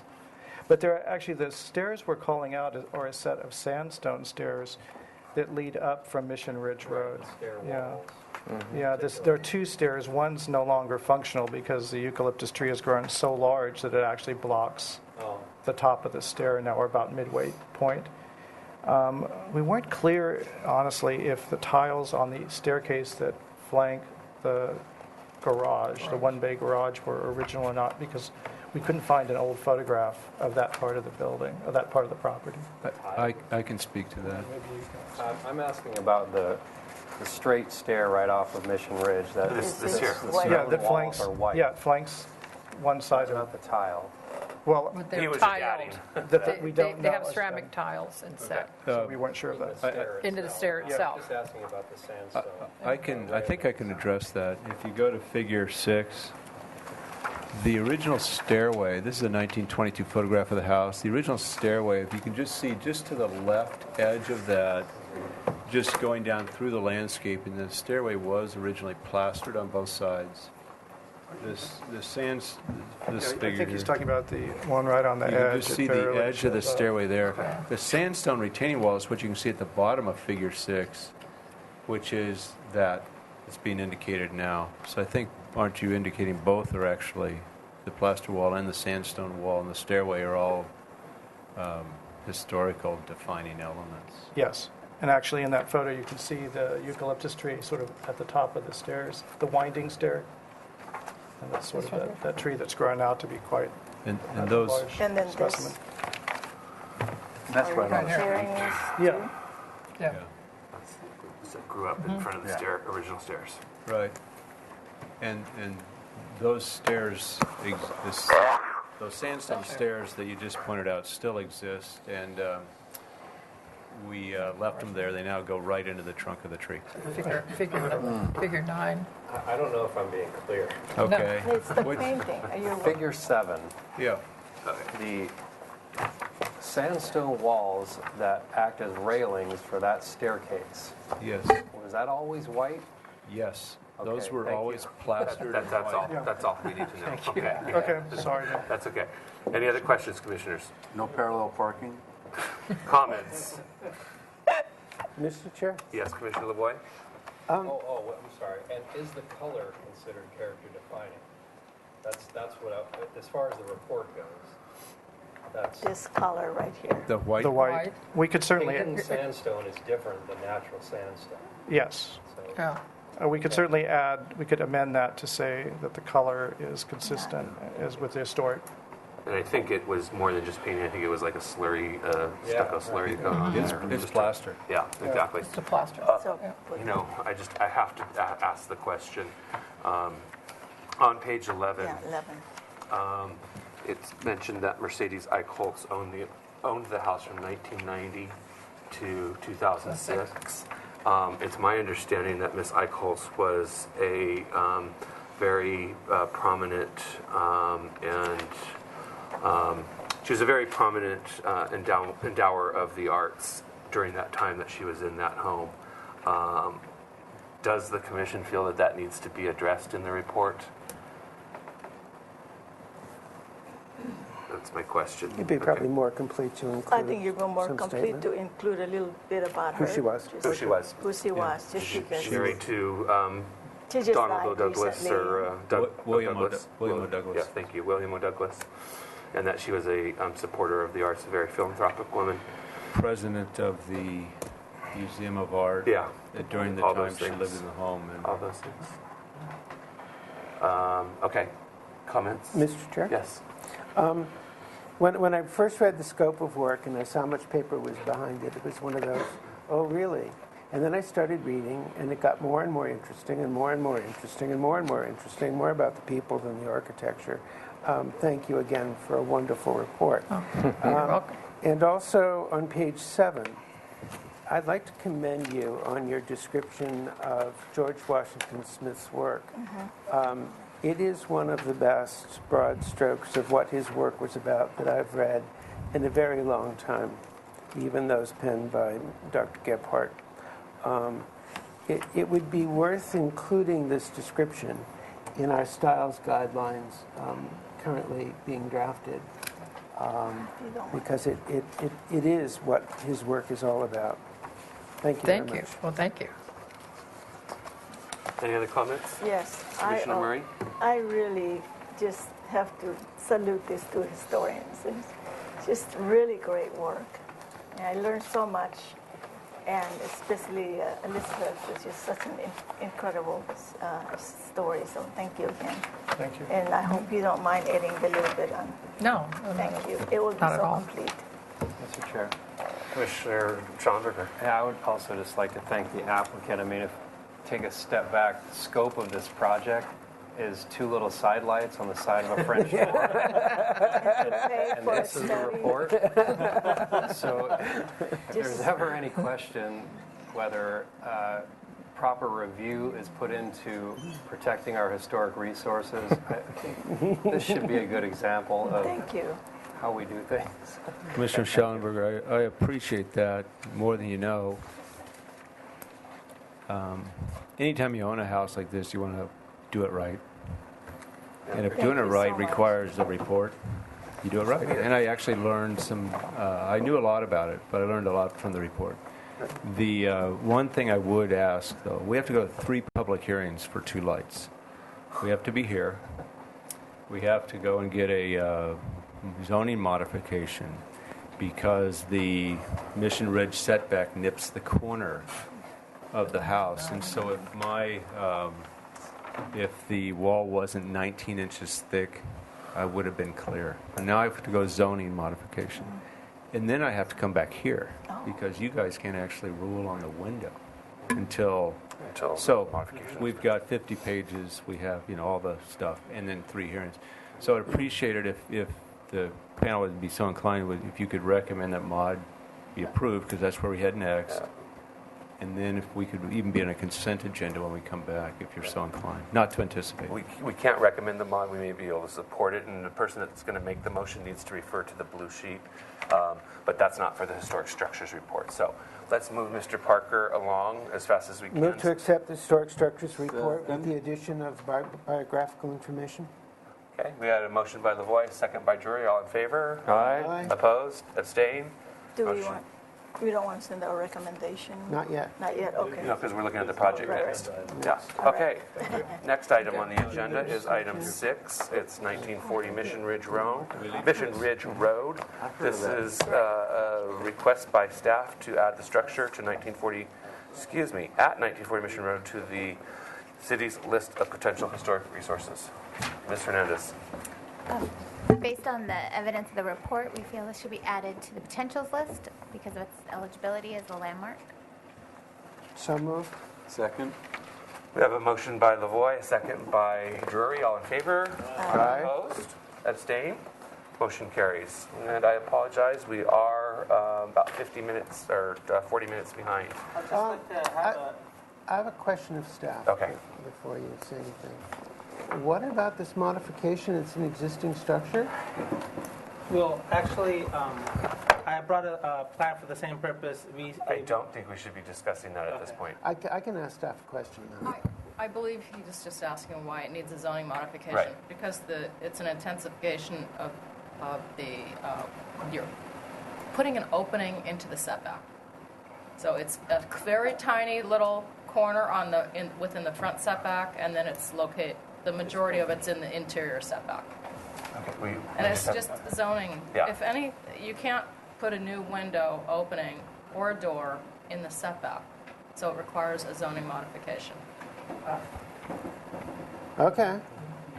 That's true with any With zoning. Yeah. Okay. If you didn't change it, it's legal non-conforming. Thank you. Okay, I just have then a question. I'll have a consultation for modification tomorrow. Do I need to have any feedback from you guys before I have that consultation? No. And then the following is, if once we get the agenda, could this be a consent review for HLC instead of a full board? Since that's up to staff. When staff takes it in, if they deem it's consent worthy, then they'll put it on consent. And if they have any questions, they'll come to me or Mr. Sharp and ask. okay, thank you very much. Thank you, Mr. Solis. Okay, the next item on the agenda is item 7, 323 East Cabrillo Boulevard. This is a proposed replacement of the shipwreck play structure, installation of a new play structure, and repair and maintenance of other components. Project requires coastal review. Action may be taken if sufficient information is provided. Okay, if you could please introduce yourselves for the record, give us a brief presentation. If you need to point, you may use that pointer. Chair Suding, members of the Historic Landmarks Commission, I'm Jill Zachary, Assistant Parks and Recreation Director. Welcome. And what we have before you today is the replacement of the existing playground. As you may recall, this park was opened in 1998. The playground is now 15 years old. We generally try to replace our playgrounds if we can on a 10 to 12-year cycle. What we're proposing to do is, and I'll just go straight to the first set plans, is show you first of all where the playground is located. It's opposite Casa Las Palmas, which is the little building here, and sort of mid-park, if you will. This is the Great Meadow area. The focus of the project is entirely on the playground. We were before you a couple of years ago when we replaced all the light poles. What we'd like to do with this project is replace the playground with the exact same design and materials that we currently have. It's called the Shipwreck Playground, and when it was first designed, it was unique. It was the one of a kind. So popular they mass-produced it. It's so popular that now you can actually buy it if you are another city. The good news is, it's also credit, right? yeah, we get to take credit, or the designers of this park get to take credit. Is that it's easy for us to replace, which is great. So it's going to be more cost effective, which is something that's important to us. So the actual replacement is this area, and then the associated adjacent playground. It's all part of the same structure. While we're here, we want to do two things. One, replace this section of the playground with the exact same design. However, we are proposing to change the materials from wood to recycled plastic lumber. It would match what we have, same manufacturer, same material, colors. And I have Kevin Strasberg here who brought the materials for the commission to see. And then in this location, and let me step back and say, these components are for 5 to 12-year-old children. We have a section down here, which is actually underneath this, that was designed for 2 to 5-year-olds. It was also a wood structure that has fallen apart and been destroyed over time, and due to lack of funding, we haven't been able to replace it. So we're actually proposing a new design for this location. So everything is the same with this exception. And the material, the change in materials for this structure. And if I could just go to that. And then we do have some photos which will help illustrate my comments. What we're proposing is a small tugboat type structure. We actually have one at Los Baños at the wading pool that we installed a while ago. It would mimic this, but the colors would be the same as the colors used here. So it would be a seamless integration of a new type of playground structure. We found this to be really popular, and we'd like to do that, and we think it fits with the theme of the shipwreck, having another little ship, and also allows us to serve 2 to 5-year-olds, which now we cannot do. The other things we'll be doing with this project are replacing the pour-in-place material, so that spongy rubber material. We'll be adding a little bit because we need to meet the new ADA standards that have changed in 15 years. The other things that we're doing while we're here, we have enough, we hope, capital funding to repair a wall that broke some time ago, to redo the finishes on the mural, to replace other parts in the playground area that over time have either been destroyed or for some reason had to be removed.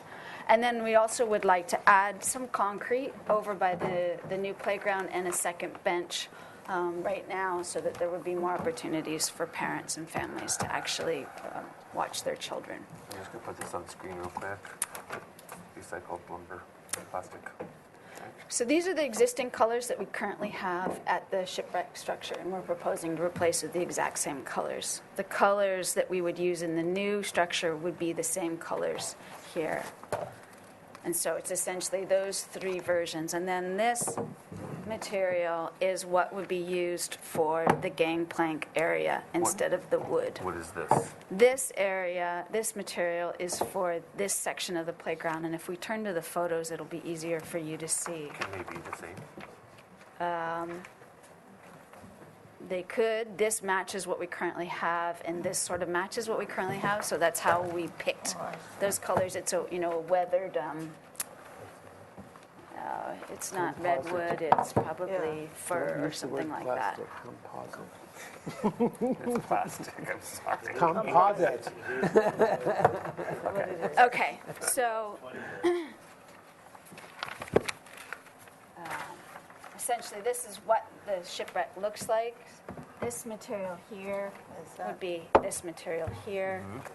And then this material would be this material would be gangplank or the pier. Not gangplank. here. The pier. All the posts, the wood posts would be metal, so they'd be the same material as the metal that we have in this replacement section, and the shipwreck playground. Has anybody found a picture of what's existing there now? Yes. We can show you a number of pictures of what's existing here now. There's a variety of views. This is from the turnaround area by Casa Las Palmas towards the mountains. Okay.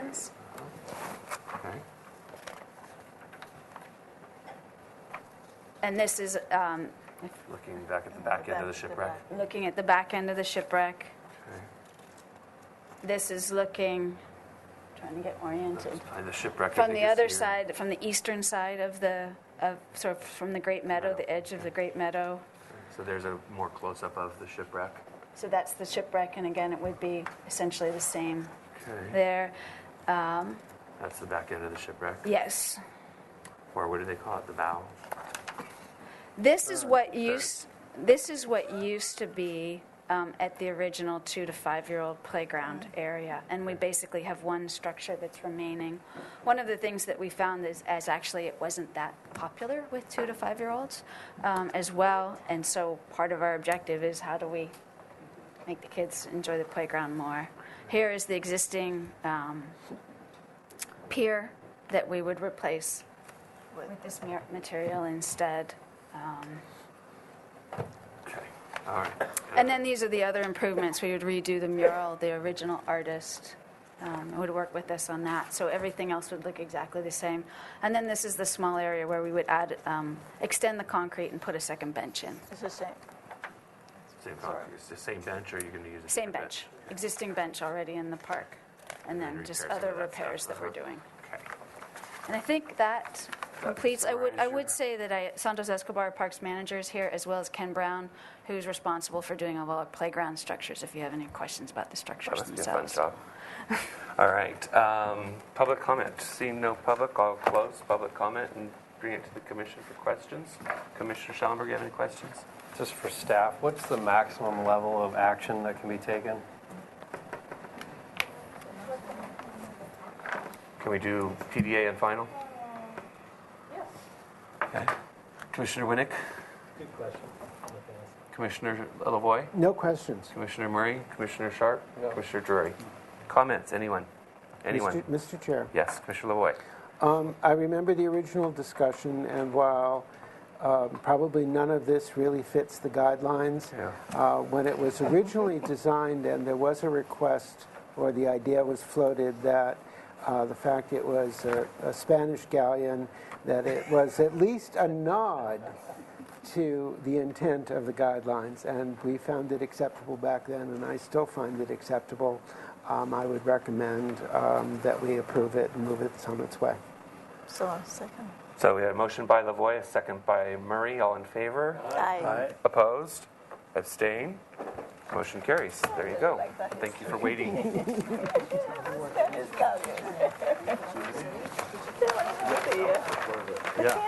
One of the selling points.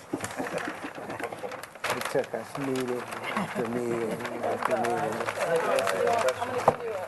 And one of those, we can't possibly decide something new for you, if you like. If you want to put this in our park. You know? Would anybody like to take a break? Yeah, I would. I would. Thank Okay. you. Right after the fort. Thank you. Thank you.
reconvene the September 11th, 2013 meeting of the Historic Landmarks Commission.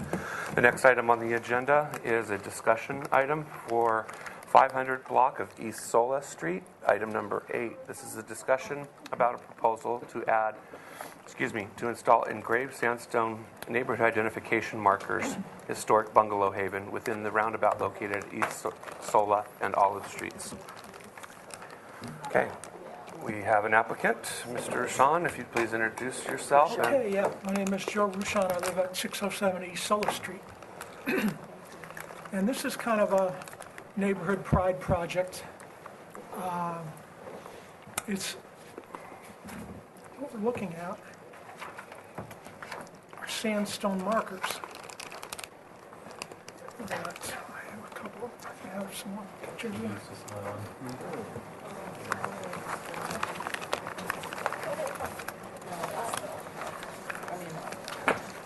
There we go.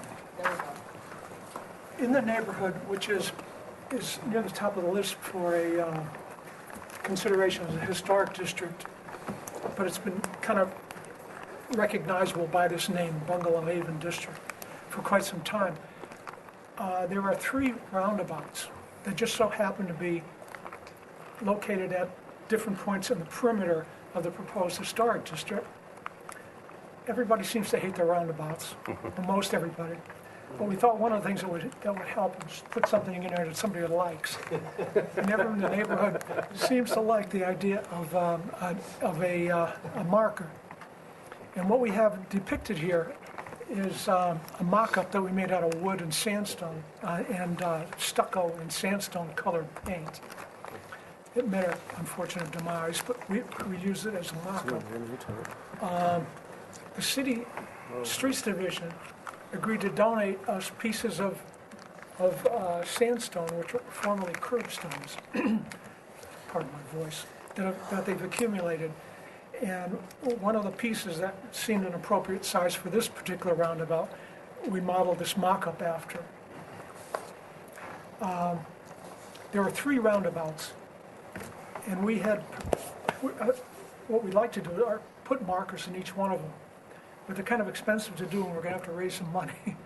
So what we propose to do is do one first on the biggest roundabout, see how it's received. And that would be Olive and Sola? Yes. See how it's received, and then if it's popular, the city will give us 2 other pieces of appropriate size to go in the other roundabouts.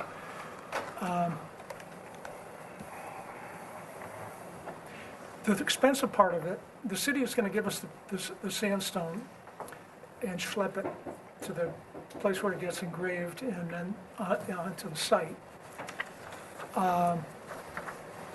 The expensive part is getting the sandstone engraving. It's about $500 a clip for those for that. But that's basically the project. Okay.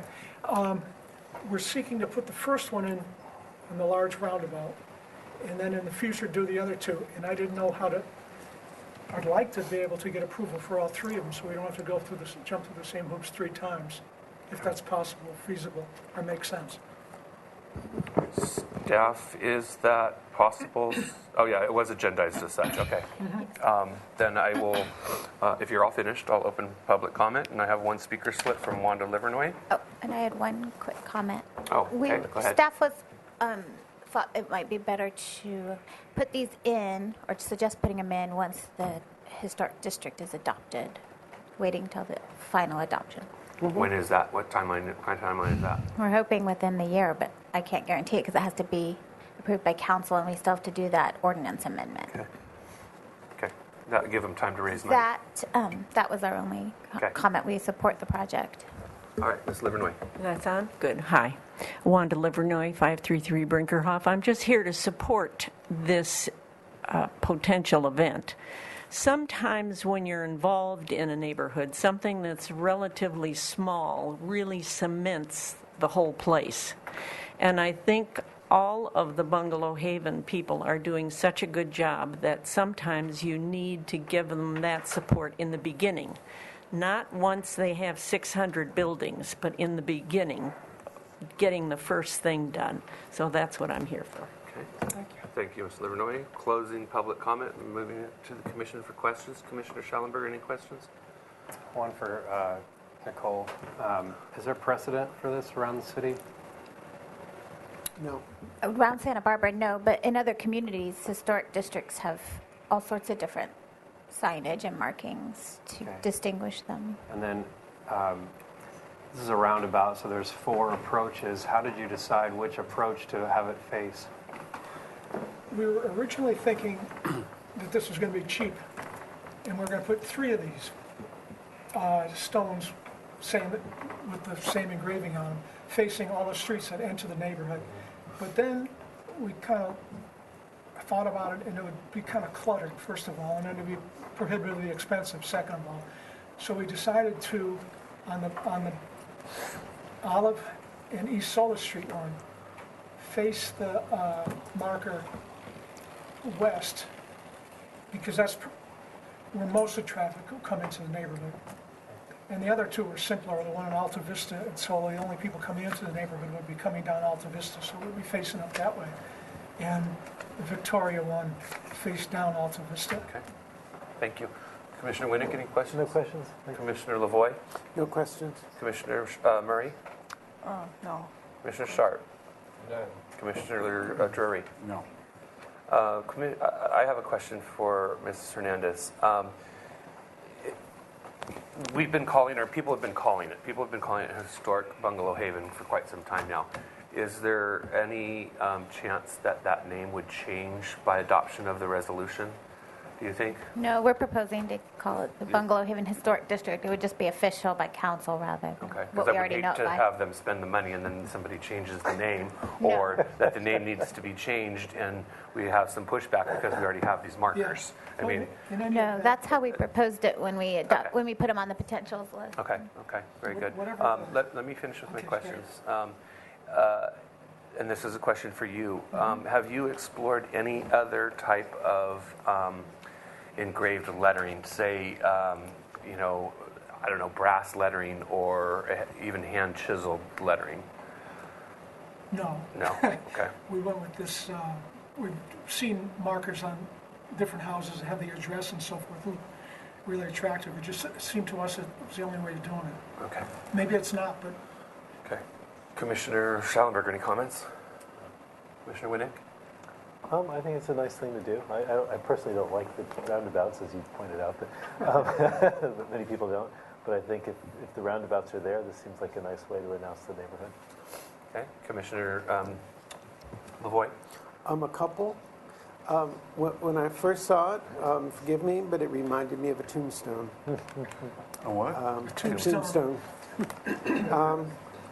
I'm not sure that distracting someone by reading a sign in a roundabout is something we should encourage.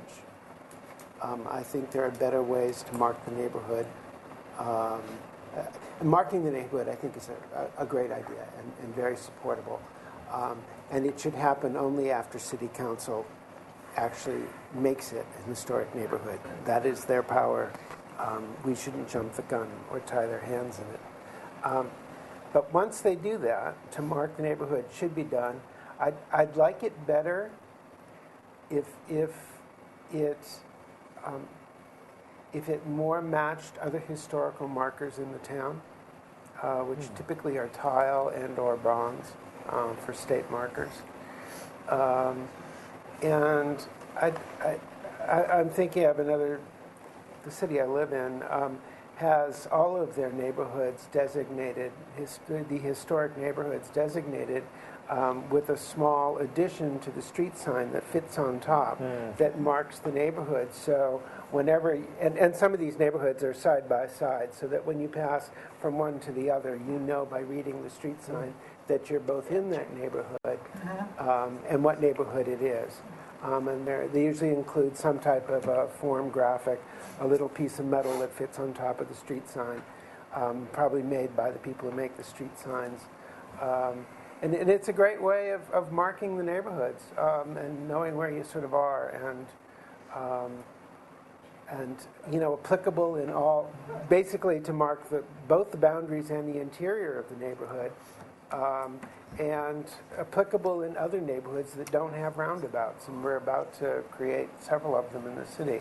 It would set a precedent that we could follow very easily in other places. Can I respond? No, these are comments, so let's get everybody's comments, and then if you feel you need to respond. Go ahead, Commissioner Murray. My comments are along the lines of Bill LaVoie's comments.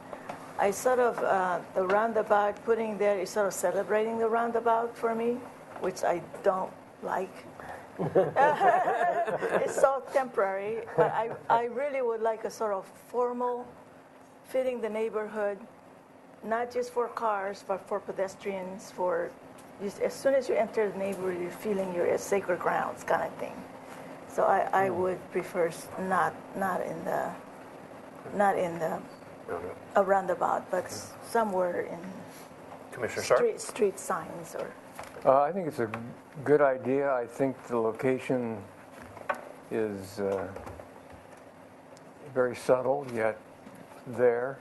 I was also wondering if in Montecito, most of the estates, Arcady and so forth, are called out on sandstone, except it's not engraved, but it's sandblasted with raised letters. Right. And I was wondering if that could be, through sandblasting, be maybe cheaper, for one thing, and it begins to weather a little bit and melt, and just has a great feeling about it. Sandblast away where there's no letters, so that the letters are raised. It's like a bas relief. I never even knew that was possible. They're not cheap. All the Montecito that I can think of, estates, have their sandstone letters that way. Commissioner Drury, any comments? Yes, I do. Oh, are you finished? I'm finished, yes. Well, I'm not sure that the one on Olive and Sola, I think it's in the middle of the Haven. I think the Haven would extend, it could extend all the way to Santa Barbara Street. In terms of bungalow, I'm talking about the architecture. So, but Olive and Sola is in the middle of Bungalow Haven. And I think if you're going to have a sign, it should be at least on the outside so people know they're entering some architecturally significant area. That's the first thing. The second thing, I find these roundabouts offensive every time I drive by them. And I don't think they're compatible with the architecture or the neighborhood. Unfortunately, Okay, we're not reviewing the roundabouts. No, but we are talking about them. Thank you. And I really don't like the idea of monumentalizing or further monumentalizing these roundabouts with a monument. Okay. That's my comment. Did you have something you needed to? I was just going to respond to a couple of things if you want me to. Go ahead, quickly. Well, first of all, yeah, we did explore the street signs. We had went all over the place looking for examples of them, brought it to the city. But the Public Works and the Community Development Department, we got together and discussed this. But the city, for some reason, kind of liked the free approach better than the expensive one, where they would have to pay for the signs. Okay. Understandably. The second thing is, as far as uniformity of a historic marker, the different historic areas seem to have a different character, and tiles maybe would be appropriate to the Spanish colonial style, but to a craftsman, sandstone and craftsman sort of go together. The craftsman neighborhoods were adorned with all kinds of sandstone work. Well, the right tile can be very craftsman. Could be.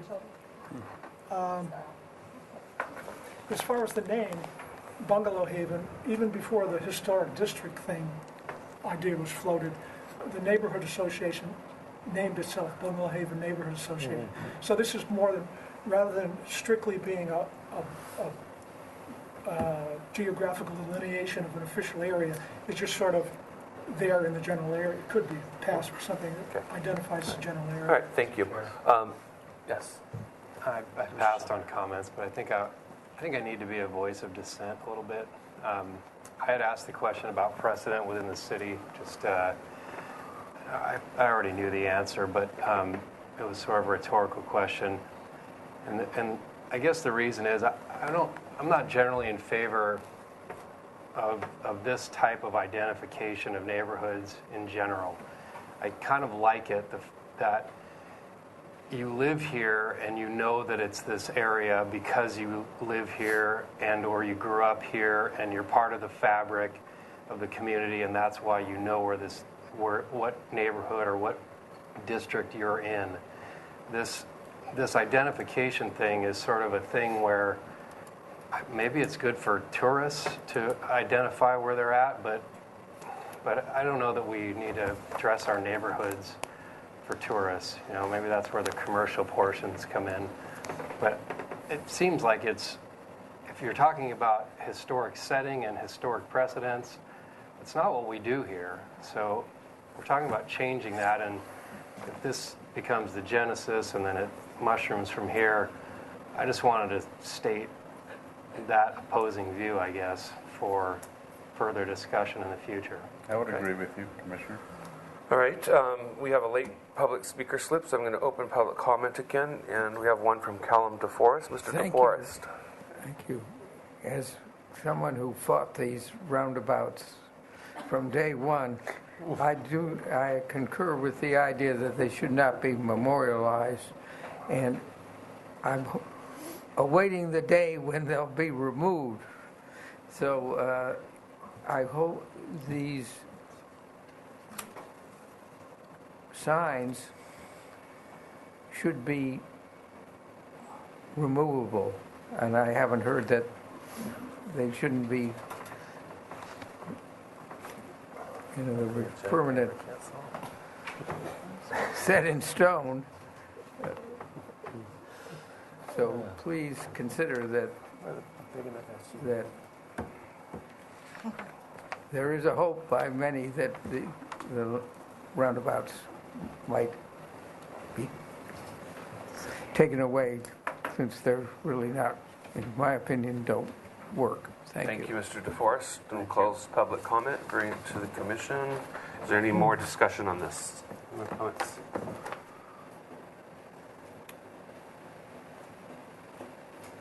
So there is no action. I think you have our comments. What do I do now? Mr. Chair. Yes, there's Mr. Rushanen, you're next. You just need to wait until this neighborhood is formally recognized by City Council and bestowed the name Historic Bungalow Haven, or whatever it was going to be. That's what you need to do, is wait for that to happen. Yeah, but when that happens, Then you need to come back with it. Yeah. do I need another application, or is this a No, we'll use the same one. You'll just submit formally and ask for permission to do it. Yeah, Ms. Gans, I think... Mr. Chair? Wait, hold on. Let's go with Commissioner Winnick first. Sorry, I should No, have addressed because you're Mr. addressing Chair. Ms. Gantz. Yeah, I know, but I should have addressed you. Mr. Chair, I think what I was hearing from the applicant was maybe some direction about, he heard many different viewpoints that we shared, and I think that's partially what the question is, what do I do next? And maybe the applicant could... Am I inferring your question correctly?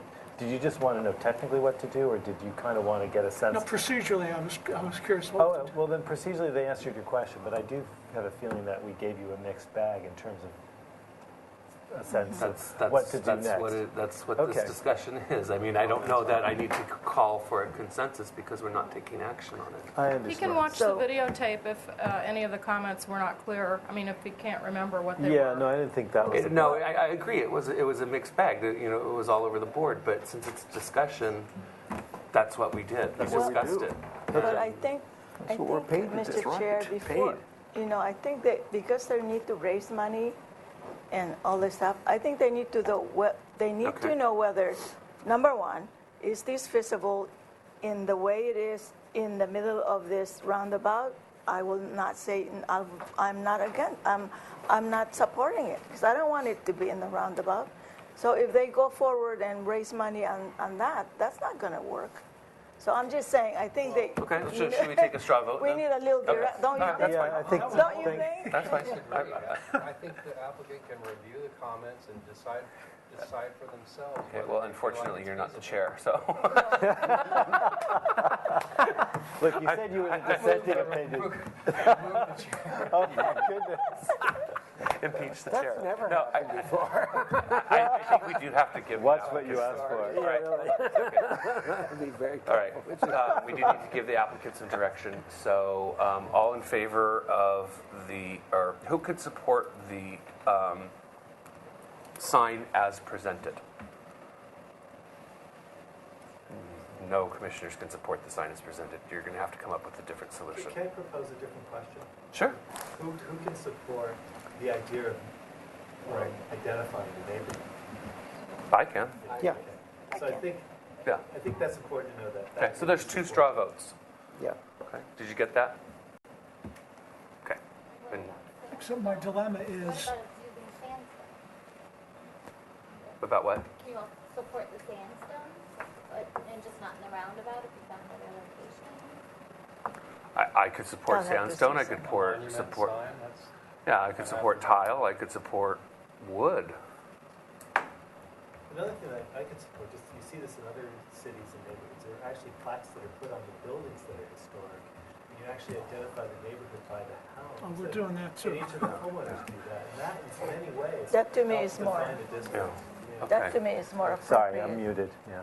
Does that help? I don't know if it's, I mean, if I came back with a are you saying don't come back with a sandstone marker? In the middle of a In the middle of a roundabout. No, Yeah. that's basically what we said. Okay.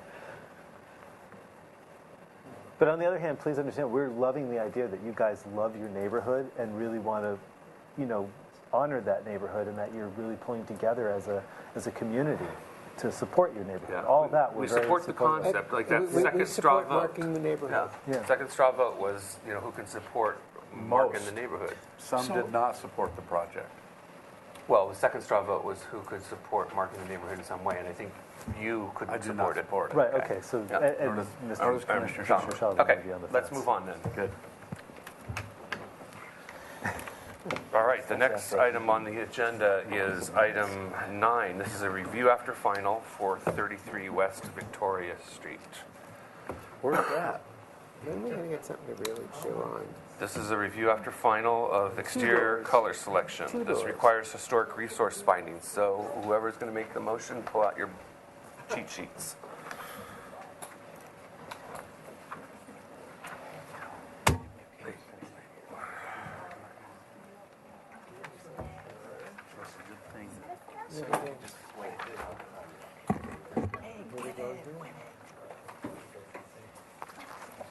So the last time this was here appears that it was August 15th, 2012.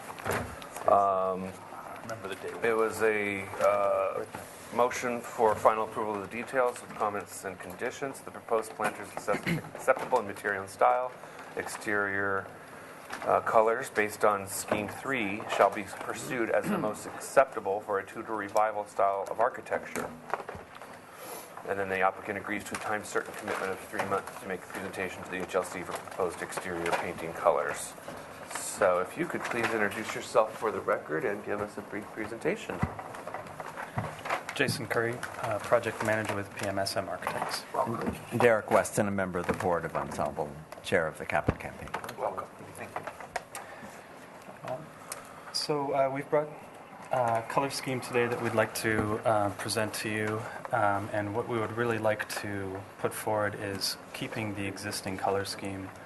And I've got a number of reasons why I'd like to go through. I think you'll have a copy of the memo that we put together, but we started out trying to determine what the existing original color scheme was. We did paint scrapings and did photographic research, and couldn't really determine what the original scheme was. Whether what we were getting in the paint scrapings were final colors or base coats. But really, I think more importantly, at the brick, we couldn't determine if the paint was original or if the brick finish was an original feature. What we do know is that before 2005, there was a pink color to the building, and that in 2005, it went before the HLC to get the approval of the current color scheme that it is right now. I'll just go to these colors.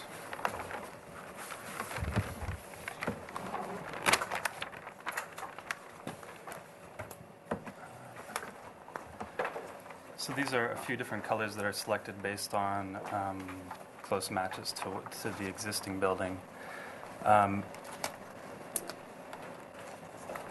The building has two portions, although it kind of reads as one. There's the theater portion of the building and the adjacent office portion of the building. Our project is really just the theater remodel. We don't have the rights to be painting the rest of the building. Ensemble has a long-term lease of the theater. We're not owners of the other portion of the building. You can see that in these elevations, this would be the theater and this would be the office portion of the building. That's the back elevation. The front elevation, this would be the theater and this would be the office portion of the building.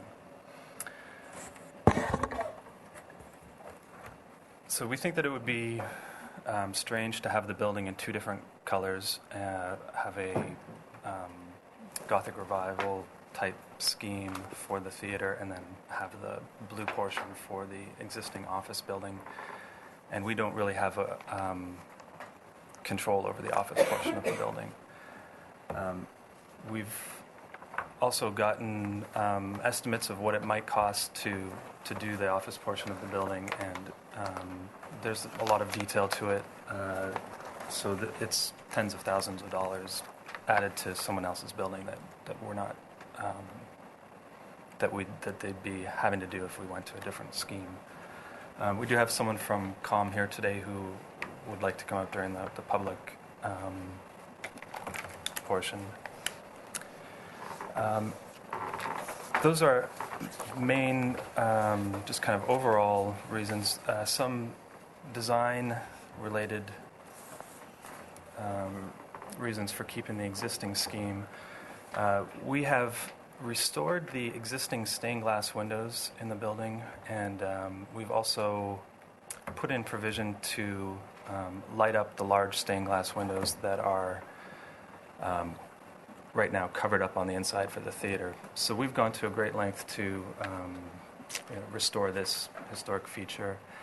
The color scheme that's in the stained glass windows is kind of on the cool palette. It's got different shade blues and greens. So this was just a little study that we did of what it might look like if we went to a more brown and tan muted scheme. We know right now that it works well with the colors that are there now, and we don't really know how well it would work going to a more muted scheme. Overall, for a new theater downtown, the more muted scheme also really just doesn't fit into Ensemble's desire to have a lively, inviting new theater.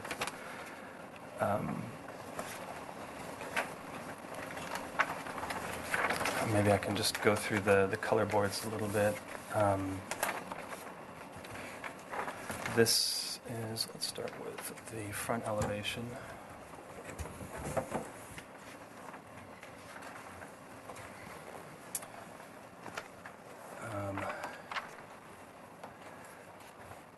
We've got new concrete that has a exposed aggregate and sections that are smooth finish, and then wrought iron that's all kind of in the flat black color, matching some of the wrought iron on the building. I wanted to just point out this element here. The neighboring portion of the building, COM, they have ownership of the courtyard that's between the two buildings. They're doing a parallel project where they are replacing that deck due to, we discovered some dry rot underneath. It's a deck replacement, and we wanted when they submitted to the building department, they asked them to go through HLC. We thought it would be appropriate, since it is all kind of as one building, to include that with our presentation. That's a photo of the material, a little sample. It's the existing material, and this is what we're replacing it with.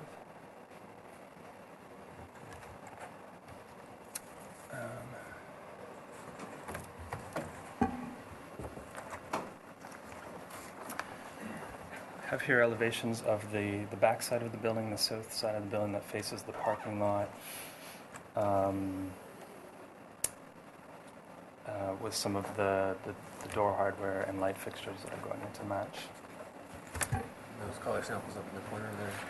These are the two color samples. Basically, most of the building is a fairly clean white. The brick is painted over, and the stucco has a rough texture.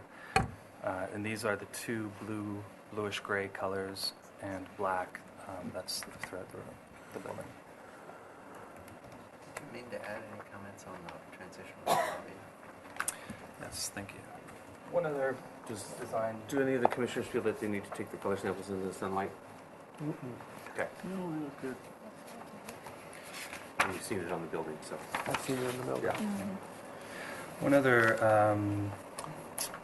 design-related reason for sticking with the blue color. This is our interior elevations of our lobby. To orient us, these three doors are the Victoria Street doors opening up to the patio. We're keeping the existing woodwork around the doors, the wainscot, and the stained glass windows that On the interior. On the interior, and we're picking up that blue color. So if the doors are open, we see that blue color. Correct. Okay. All right. Does that conclude your presentation? The only thing I would add that I think we're proud of and I think you'll be happy about, we spent a lot of money restoring those windows. They were dirty, and we had them all repaired, restored, and we've sealed them, and they're going to be lit with fiber optics, so you'll really be able to see them. And I think that's an important consideration that affects this question. And then, in case this is not crystal clear to you, the new landing that connects to the courtyard will connect to the courtyard at the very same level. So we're trying to find a replacement material that will harmonize with the concrete. All right, I will open public comment. I have one speaker slip from Lori Goodman. If you could please come up to the table. You can use this here. Just swing the microphone out in front of you. Thank you. I'm Lori Goodman. I'm a member of the executive staff at CALM. Welcome. Thank you for including me. I'm here to speak in support of Ensemble's proposal. Certainly a unified look to the building is important for the street, but I would also say it's important for our clients to feel part of the community, and to have one piece separate from the other, I think, sends a message that we don't want to send. We are not focused on whether something, on spending money on our building. We're really focused on changing the lives of children who are at risk in our community. And that's why the deck component is so important, because we're already needing to spend a lot of money on that. That's taking away from children. So to continue to have changes there not only makes a less unified look, but it really takes away from children in our community who actually need the funds that we raise. So I hope you will consider Ensemble's proposal. They've worked really hard with us to work together to create a mixed-use building that's going to do so much for our neighborhood. And I want you to know that we at CALM are strongly in support of their proposal. Thank you. See no other public speaker slips. I'll close public comment, bring it back to the commissioner. Commissioner Drury, do you have any questions? I have no questions. Commissioner Sharp? One question. If you didn't have the blue to deal with on the office portion, what color trim would you pick? So we had went down that road a little bit the last time that we brought color schemes, and my approach to it was, to find something that was in appropriate to the Gothic, Tudor, Victorian revival, but maybe not the browns and tans, but do something a little bit more lively. If I may add to that, Don, we had a high-level committee of the leadership of Ensemble, including artistic people that have been extremely active in theater and won multiple Emmys, who looked at it and ended up strongly favoring this current color and the transition that it provided from the outside to the inside. So although we looked very closely at an alternative, the people whose judgment on our board we really rely on felt very strongly that it did not convey the correct kind of emotional tone. Okay, thank you. Commissioner Murray? No questions. Commissioner Lavoy? Could you estimate how long it will be before the other part of the building not being painted will need to be painted again? So it was painted in 2005, 2006-ish, so it's maybe a 15... So about 10 more years? Okay, thank you. Commissioner Winnick? No question. Commissioner Schallenberger? No question. Commissioner Drury, any comments? I think this is a good project and completely supportable. Commissioner Sharp? Well, this commission has always felt that we would incrementally change the city. If there's a single light window on State Street and it was part of a building that had that we felt should have multi-panes, eventually the rest of the building would go along. And I think that's why Mr. Lavoy was asking about the number of years. But as much as I personally don't like blue, I can certainly see the reasoning for matching the existing office building. Commissioner Murray, any comments?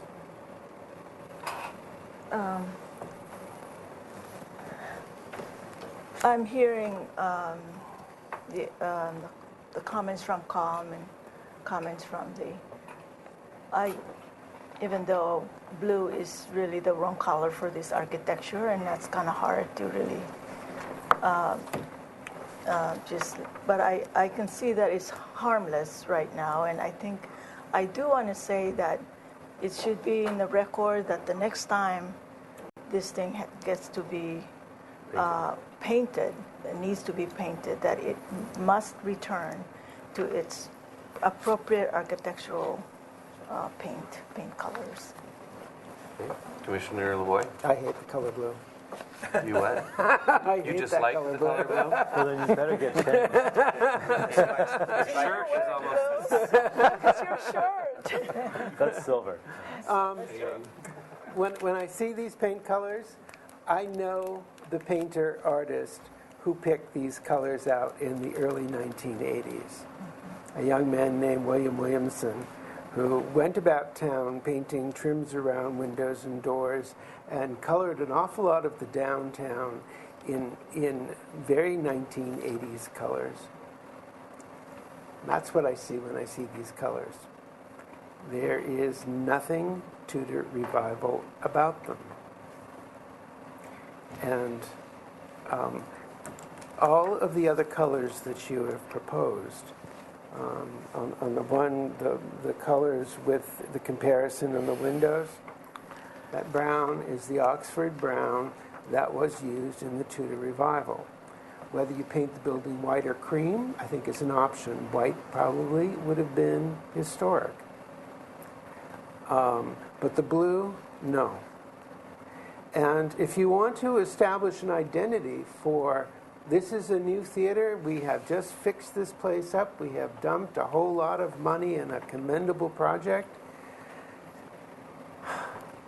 no one's going to know by the color of your building. If you paint the color of the building and you paint only your part of it, that's all I'm asking for, your part of it, you will announce to the community that something new is happening here.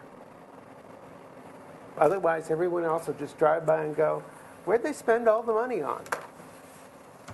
And when the rest of the building comes back to be repainted, we'll deal with the blue on the rest of the building then. But I would think that as part of establishing your own identity and something new happening here, that you have to do a different color than what exists on the building, on the trim of the building. The building can stay white. The body of the building can stay white. But the trim of the building does need to be in a more sensitive color. And as Commissioner Sharp said, we do this step by step. We don't always get the whole pie at once, but we get at least a piece of it. And I think we need to. There's no way this color is appropriate on the Tudor building. Okay, Commissioner Winnick? Well, I guess I'm hearing the comments I heard before me. I guess I'm in favor of not kicking the can down the road, because I think that's in a sense what I was hearing was the possibilities that, well, we could get this the next time it comes in front of us. So I think it does make sense to address it now, and if the historically appropriate color is a darker brown for the revival, I would go with that direction. Just painting that one. Well, going with I think painting the trim, I think is adequate. Commissioner Schallenberger. So how do I vote against the blue but not against the children? You're not. I mean, I need that option. We're not obligating that the whole building be painted the same color. I mean, I just want to get it back to impact on the historic resource, and the color needs to be appropriate. And the other reasons, adjacent building, or adjacent ownership, I should say, or emotional tone of the color, that I don't know that really comes into play as far as our purview. That blue and gray seems a little depressing emotionally, frankly, but like I said, that's outside of our purview. So I would just revert to or defer to Commissioner LaVoie's comments. Then one other comment. There was a very rich color palette presented in green tones. That was a very Victorian color palette. Last time we were talking about color, there were 3 options, I believe. Yeah, and Ms. Gantz is looking it up. I think we selected option B, if I remember correctly. Jason, was it a color board or was it on plans? It was a color board. It was? But either one of those would be acceptable? If it was huge, I would have sent it back with you because we don't store huge. I do have it, yeah. But it was on a color board. Okay. I'm sorry, I gave the minutes back to you. Could you repeat the minutes were from the last meeting? I think it was August 15th, 2012. Yeah. It was August. August 15th. Final approval of details with comment and conditions. The proposed planter is acceptable in material and style. Exterior colors based on Scheme 3 shall be pursued as the most acceptable for a Tudor revival style of architecture. Yeah.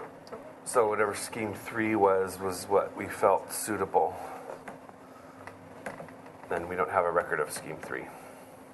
He's Well, I believe that's what we were shown as the comparison. Do we have that? I think that's on the 11 Is that by in this 17. memo? Scheme 3. I think it was more green, was it not? No, I think I do have them here today. Well, You have them here today? If this is a color copy, it's Well, I don't know this that came out of that is this machine, Scheme 3? so- It doesn't say Scheme 3 here. Okay.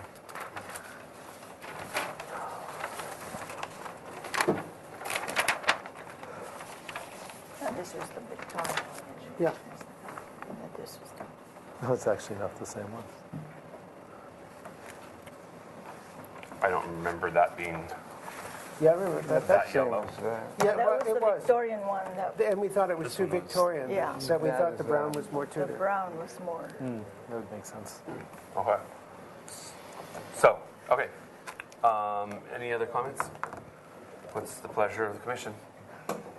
Somebody want to make a motion? Nobody wants to make a motion. I make a motion for 2-week continuance with the applicant to reconsider the color selection that the color blue is not acceptable on their portion of the building. Wasn't there a color already approved? Not tentative, it was recommended that scheme. Yes. We let it go till later. 3 in the brown. How is this a review after Brown. final? How did it get final without color selection?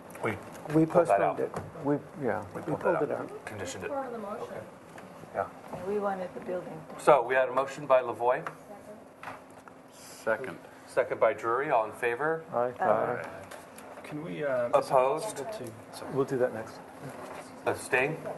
Motion carries. So he's asking about the decking material. We could add another motion for that. Okay. Somebody want to make a motion? I guess I stepped in there. So I move to accept Can we as separate out submitted the deck the material? proposed deck material. I don't know how that. Do you need an I answer guess. before 2 weeks? Yes. You can correct me if this is wrong. COM really needs guidance on that. That's COM's project, Okay. not ours. Okay. We thought you ought to Okay. consider it So- altogether, but okay. it is holding up the project. Gotcha. Okay. Can we what was separate that? out that motion then? Approval of So, that? where are you in your building permit? So this came back as a plan check. To get correction HLC comment approval from for it? Building department. Okay. So they've got Sounds all like the they're other ready then. comments worked out. They're It's ready noticed, to isn't pull the it? permits. Just part of Yes. Yeah. Yeah, You know what? If you can just continue this, you may bring that particular item to me at the counter, and with the HLC's permission, I will grant that a staff approval for that particular review after final for that material. How's that sound? Should it receive approval? Pardon me? Should it receive approval? I don't think it's an acceptable material in the district.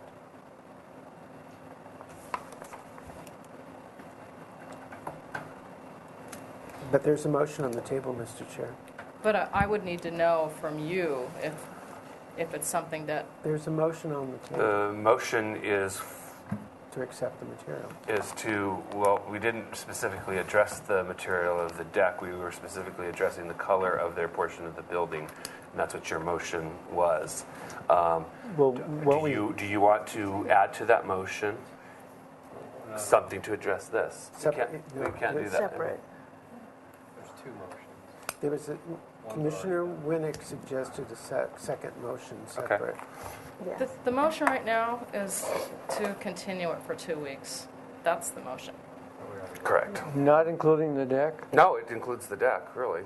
Is What that includes the deck? agendized? Yeah, that's, Well, it includes, included everything on the agenda, I guess. So. the item is continued 2 weeks. Then the maker of so the motion wishes to withdraw the motion. the- Because it did, my intent was not to only address the colors. What is agendized is exterior color selection. So Right. I'm not sure what is this that you're It's proposing? a deck within the Between the two buildings. Oh, between the it's- two buildings, yeah. Okay. And I'm sorry, I didn't catch that. Oh, okay. So that should have been called out as part of the description of the review after final, because what was agendized was just color selection. So that would need to be agendized as, it should have said color selection and an alternate, whatever that is, deck material or whatever. It's a separate applicant also. Chair City. Well, no, they're wrapping this under this application. In their motion. Okay, so are you withdrawing your motion? No, the motion is for only colors. Okay, because that's the way it was agendized. So his is good. I think what Yeah. we want to do is just send them home with some direction. Yeah. That's I fine. think. Okay. And the direction is, what is the direction? We haven't really discussed this Well, deck we've heard that material. one commission. Who can support that material? We haven't discussed it, so, okay. Oh, that's right. It isn't on the agenda. I know, so, Don't talk about it Don't anymore. talk about It's just the paint. all right, Well, sorry. then it's going to leave them in a difficult position. Did you have something to say? I would love to. There's a real question in my mind if the building department can condition the interior deck material on HLC approval. So we're happy to get your guidance, but this is an interior courtyard. It's not public space. It's not the landing on the street. It's replacing an existing material. The first Is it open, 15 excuse me, is it open to the sky? Yes. It's open to the sky. It's under our purview. We've had this discussion before.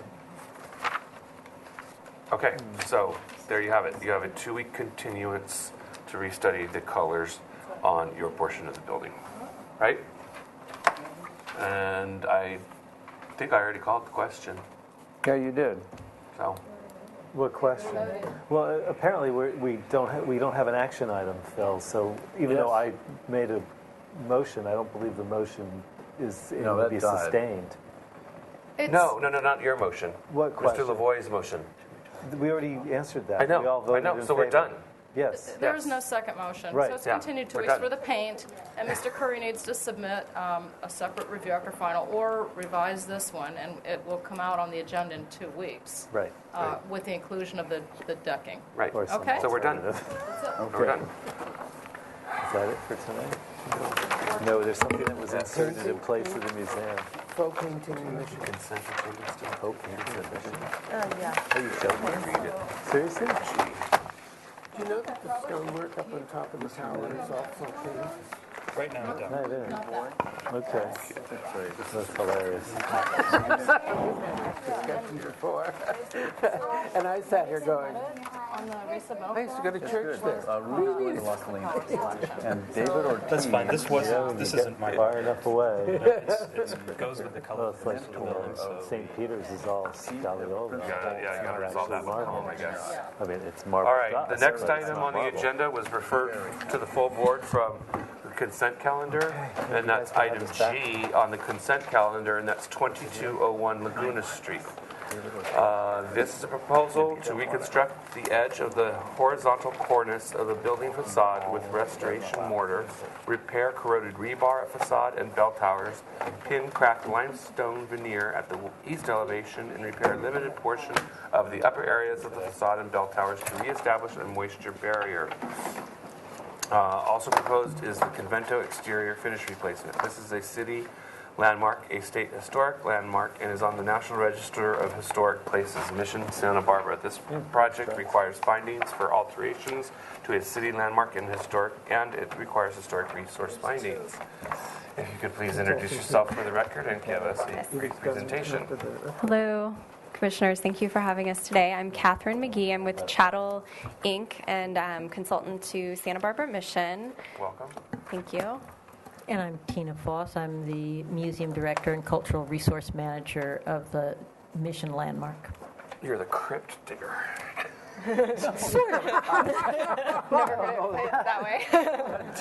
I have not exactly been described that way before, but that's a new one. I will add that to the list of The resume.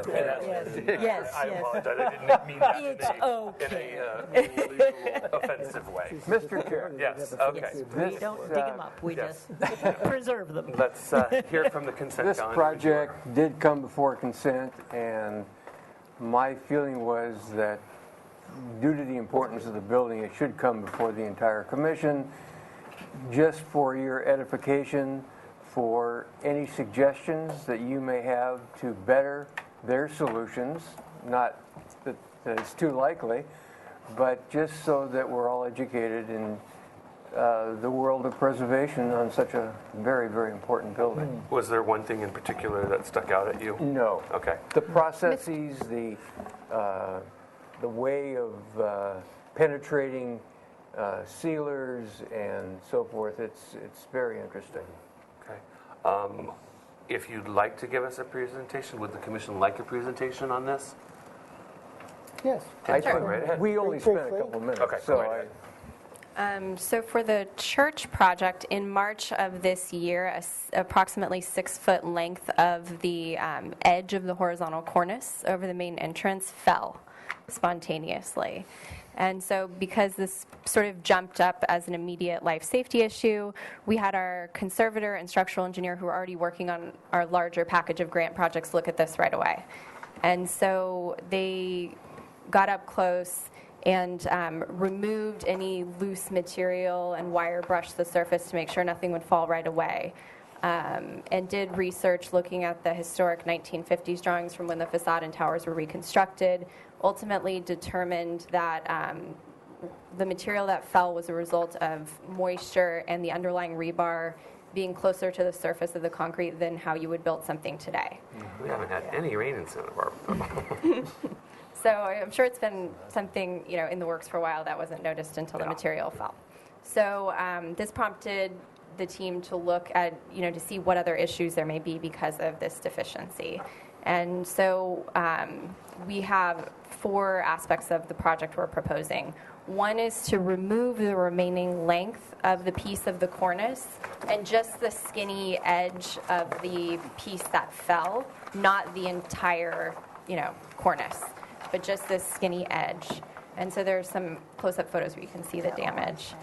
So we will remove, or we're proposing to remove all of the remaining concrete in that horizontal plane and all of the rebar and reconstruct it using a yawn restoration mortar, which is designed to not have rebar supporting it. So we will not be putting in new rebar in that location. So that's one aspect of the project. The other, in the upper portions of the facade and towers where water tends to sit, there are some locations where you can see rusted rebar coming through the surface of the material, and then there's some locations where you just see signs of rust. And so we're proposing a very focused approach of removing sections of rusted rebar and treating it with a rust converter, and then using a penetrating sealant just in the immediately surrounding areas of concrete.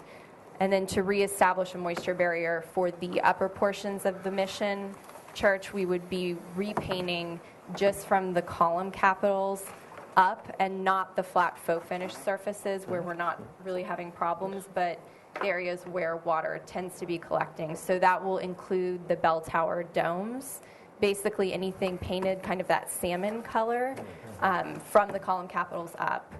And the top of the pediment, which was last repainted in the 50s, so it looks like there's no paint on it now, but we know it was painted in the 50s. And any locations where there's currently no paint will receive a mineral-based paint, and other locations that are currently the salmon color will have a more conventional paint type. Same color. Yes, Same color. And our approach is to have our conservator and engineer in the field during construction monitoring to work very closely with the hired contractor and mason to make sure that all the colors and patching materials match. And lastly, the very tops of the column capitals will be sloped slightly upward using the same yawn restoration mortar to ensure that moisture slides off and doesn't just sit there. In addition, there is some pinning of stones that are failing in their adhesion to the cement base, primarily on the east tower facing the street. Right here? Yes. So it's up to a height of about 12 feet. And this is where our engineer has recommended pinning. And in the exhibit here, you can see the numbers, and that's saying how many pins per stone he's recommending. So again, so in that area, there were cracks in the concrete going through stones and through mortar in several locations. And just our close inspection of the upper portions of the facade and towers prompted looking into all of this. And so some tests were done to figure out exactly where and how we should pin and what the approach should be. And so for now, this is the proposed solution to ensure there isn't additional damage in that area. Those were actually applied in 1953 by DeRoss Masonry, and we were able to consult with them about the way they were attached and what would be the best way to further secure them, and they will be part of the team that does this. Okay. Did you want to talk about the Convento? Sure. So the Convento has visible signs of damage, most noticeably at the door and window surrounds, particularly at the south elevation or the primary front elevation. This is the Convento here. Yes, so the Convento, we're focused on the front wing of the Convento. So the Convento is that quadrangle. We're focused on the front wing. The underlying materials of the walls on that south side are mostly sandstone, and then on the north side is a little bit more of a mix of material, including adobe. So our conservator and engineer have also devised this treatment plan, and so you can see visible damage around door and window surrounds where everything's been plastered over in Portland cement, and then there's sandstone surrounds. So the moisture is being trapped underneath and wicking out at those sandstone door and window surrounds where you're seeing literally crumbling piles of sand. It's very, very evident. Handfuls of crumbling sand. We sweep it daily. So that's what prompted the investigation. And in general, the proposed treatment is to remove all of the existing Portland cement render at the first floor level. The upper floor was reconstructed in 1925 of concrete. So we would be removing the Portland cement at the first floor level, replacing it with a lime-based plaster, and then replacing all paint at the first and second floor levels with a lime-based paint for uniformity. Which is the original material. So the lime plaster is what it would have had originally prior to the 1925 earthquake. So it will aesthetically, over time, it will look less perfect. It won't look quite as, polished as it does now, but it will require a maintenance program. Okay. That concludes your presentation. Yes. I will open public comment. Seeing no public speaker slips, I will close public comment, bring it to the commission for questions. Commissioner Drury, you have any questions? Could you just, this is not exactly off topic, I just remember being fascinated by the detective work necessary to find out why that particular cement was eating, the repair cement was eating the mortar? Yes, that we particularly talked about that on the Lavanderia, which isn't on the table right now, but it's really noticeable there. And it's that Portland cement chemically interacts in a negative way with the early period mortars, and it literally eats them away and turns them back to sand. Yeah, and so literally then the sand pours out from between the stones. So every place they thought they were helping in the 1920s to 50s by slapping all that Portland cement on it, they were creating this long-term problem. And of course in preservation we know that we want everything to be reversible because there's so many things in the past we've tried and thought were wonderful ideas, and then 20 years, 40 years, 60 years down the road we discovered they were a disaster, or they made us a different set of problems. So now we're dealing with those sets of problems from the 1925 restorations after the earthquake. That's what this really is. Commissioner Sharp, any questions? No further questions. Commissioner Murray.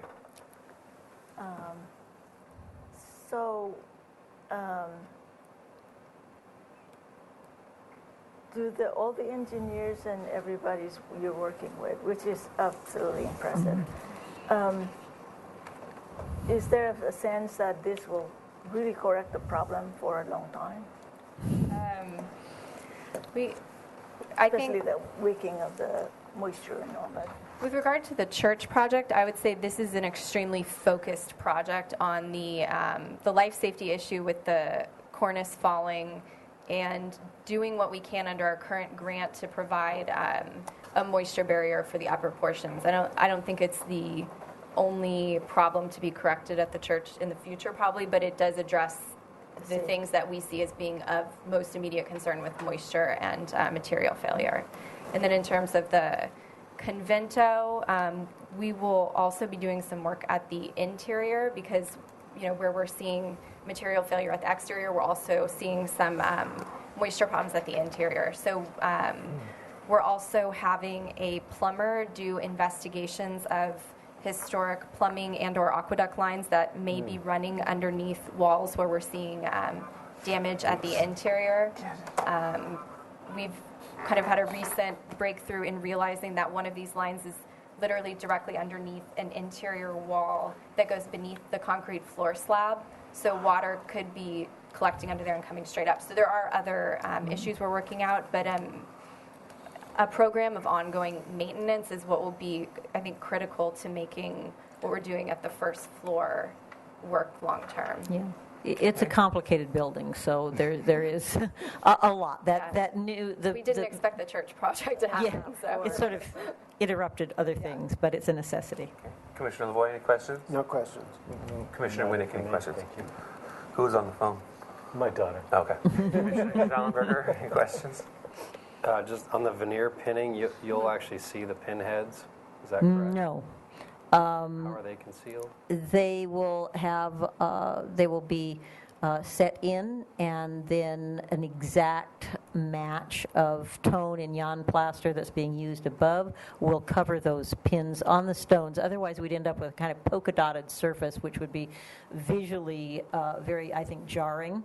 So there's been a lot of discussion, particularly in the last 2 weeks, between John Griswold, the conservation specialist that we have on the team, and the contractors over exactly how that needs to be done and how he will be in the field to make an exact match. And he's talked with Peter DeRoss about they may just mix it on site because each stone is a slightly different color. So they're going to need to do that on site as they stand there and, you know, add a little more into this stone or a little less into the next, because otherwise it will not look appropriate. Save the dust. Essentially, it's a plaster, I mean, over the pinheads, correct? But blended in color and texture to match the stone. So hopefully they can get it. They're going to really work on that. They've had a lot of discussion about how to do that individually per stone. Okay, thank you. All right, any comments from anyone? Other than to commend you on your exhaustive work and preservation of probably our most difficult resource to maintain. Yes. Thank you. Thank you very much. Really, really well. Thank you. Okay, does somebody want to make a motion? For final approval, Does it need PDA? that is consistent with the preservation and continued use of an historic resource. So this is PDA and final, just so you know. Okay. Yes. Go ahead, finish. I'll second the motion. Motion by Lavoy, and he read the compatibility criteria. Yes. Second by Sharp. All in favor? Aye. Opposed? Abstained? Great. Motion carries. You have Thank yourself a you so project. much. Thank you very much. Thanks for coming back twice. Meeting not adjourned yet. I wanted to get a sense of how many people are planning on going to the discussion tomorrow, on the 12th, with the Planning Commission and City Council. What time, Phil? 9:30 in this room. In the morning. 1, 2, 3, 4. I'll try. 5. I'll try. So we might have a quorum. So I'll adjourn this to the Can we have September a- 12th meeting of the Planning Commission and City Council. 9:30 meeting on the 12th. That's tomorrow morning, 9:30.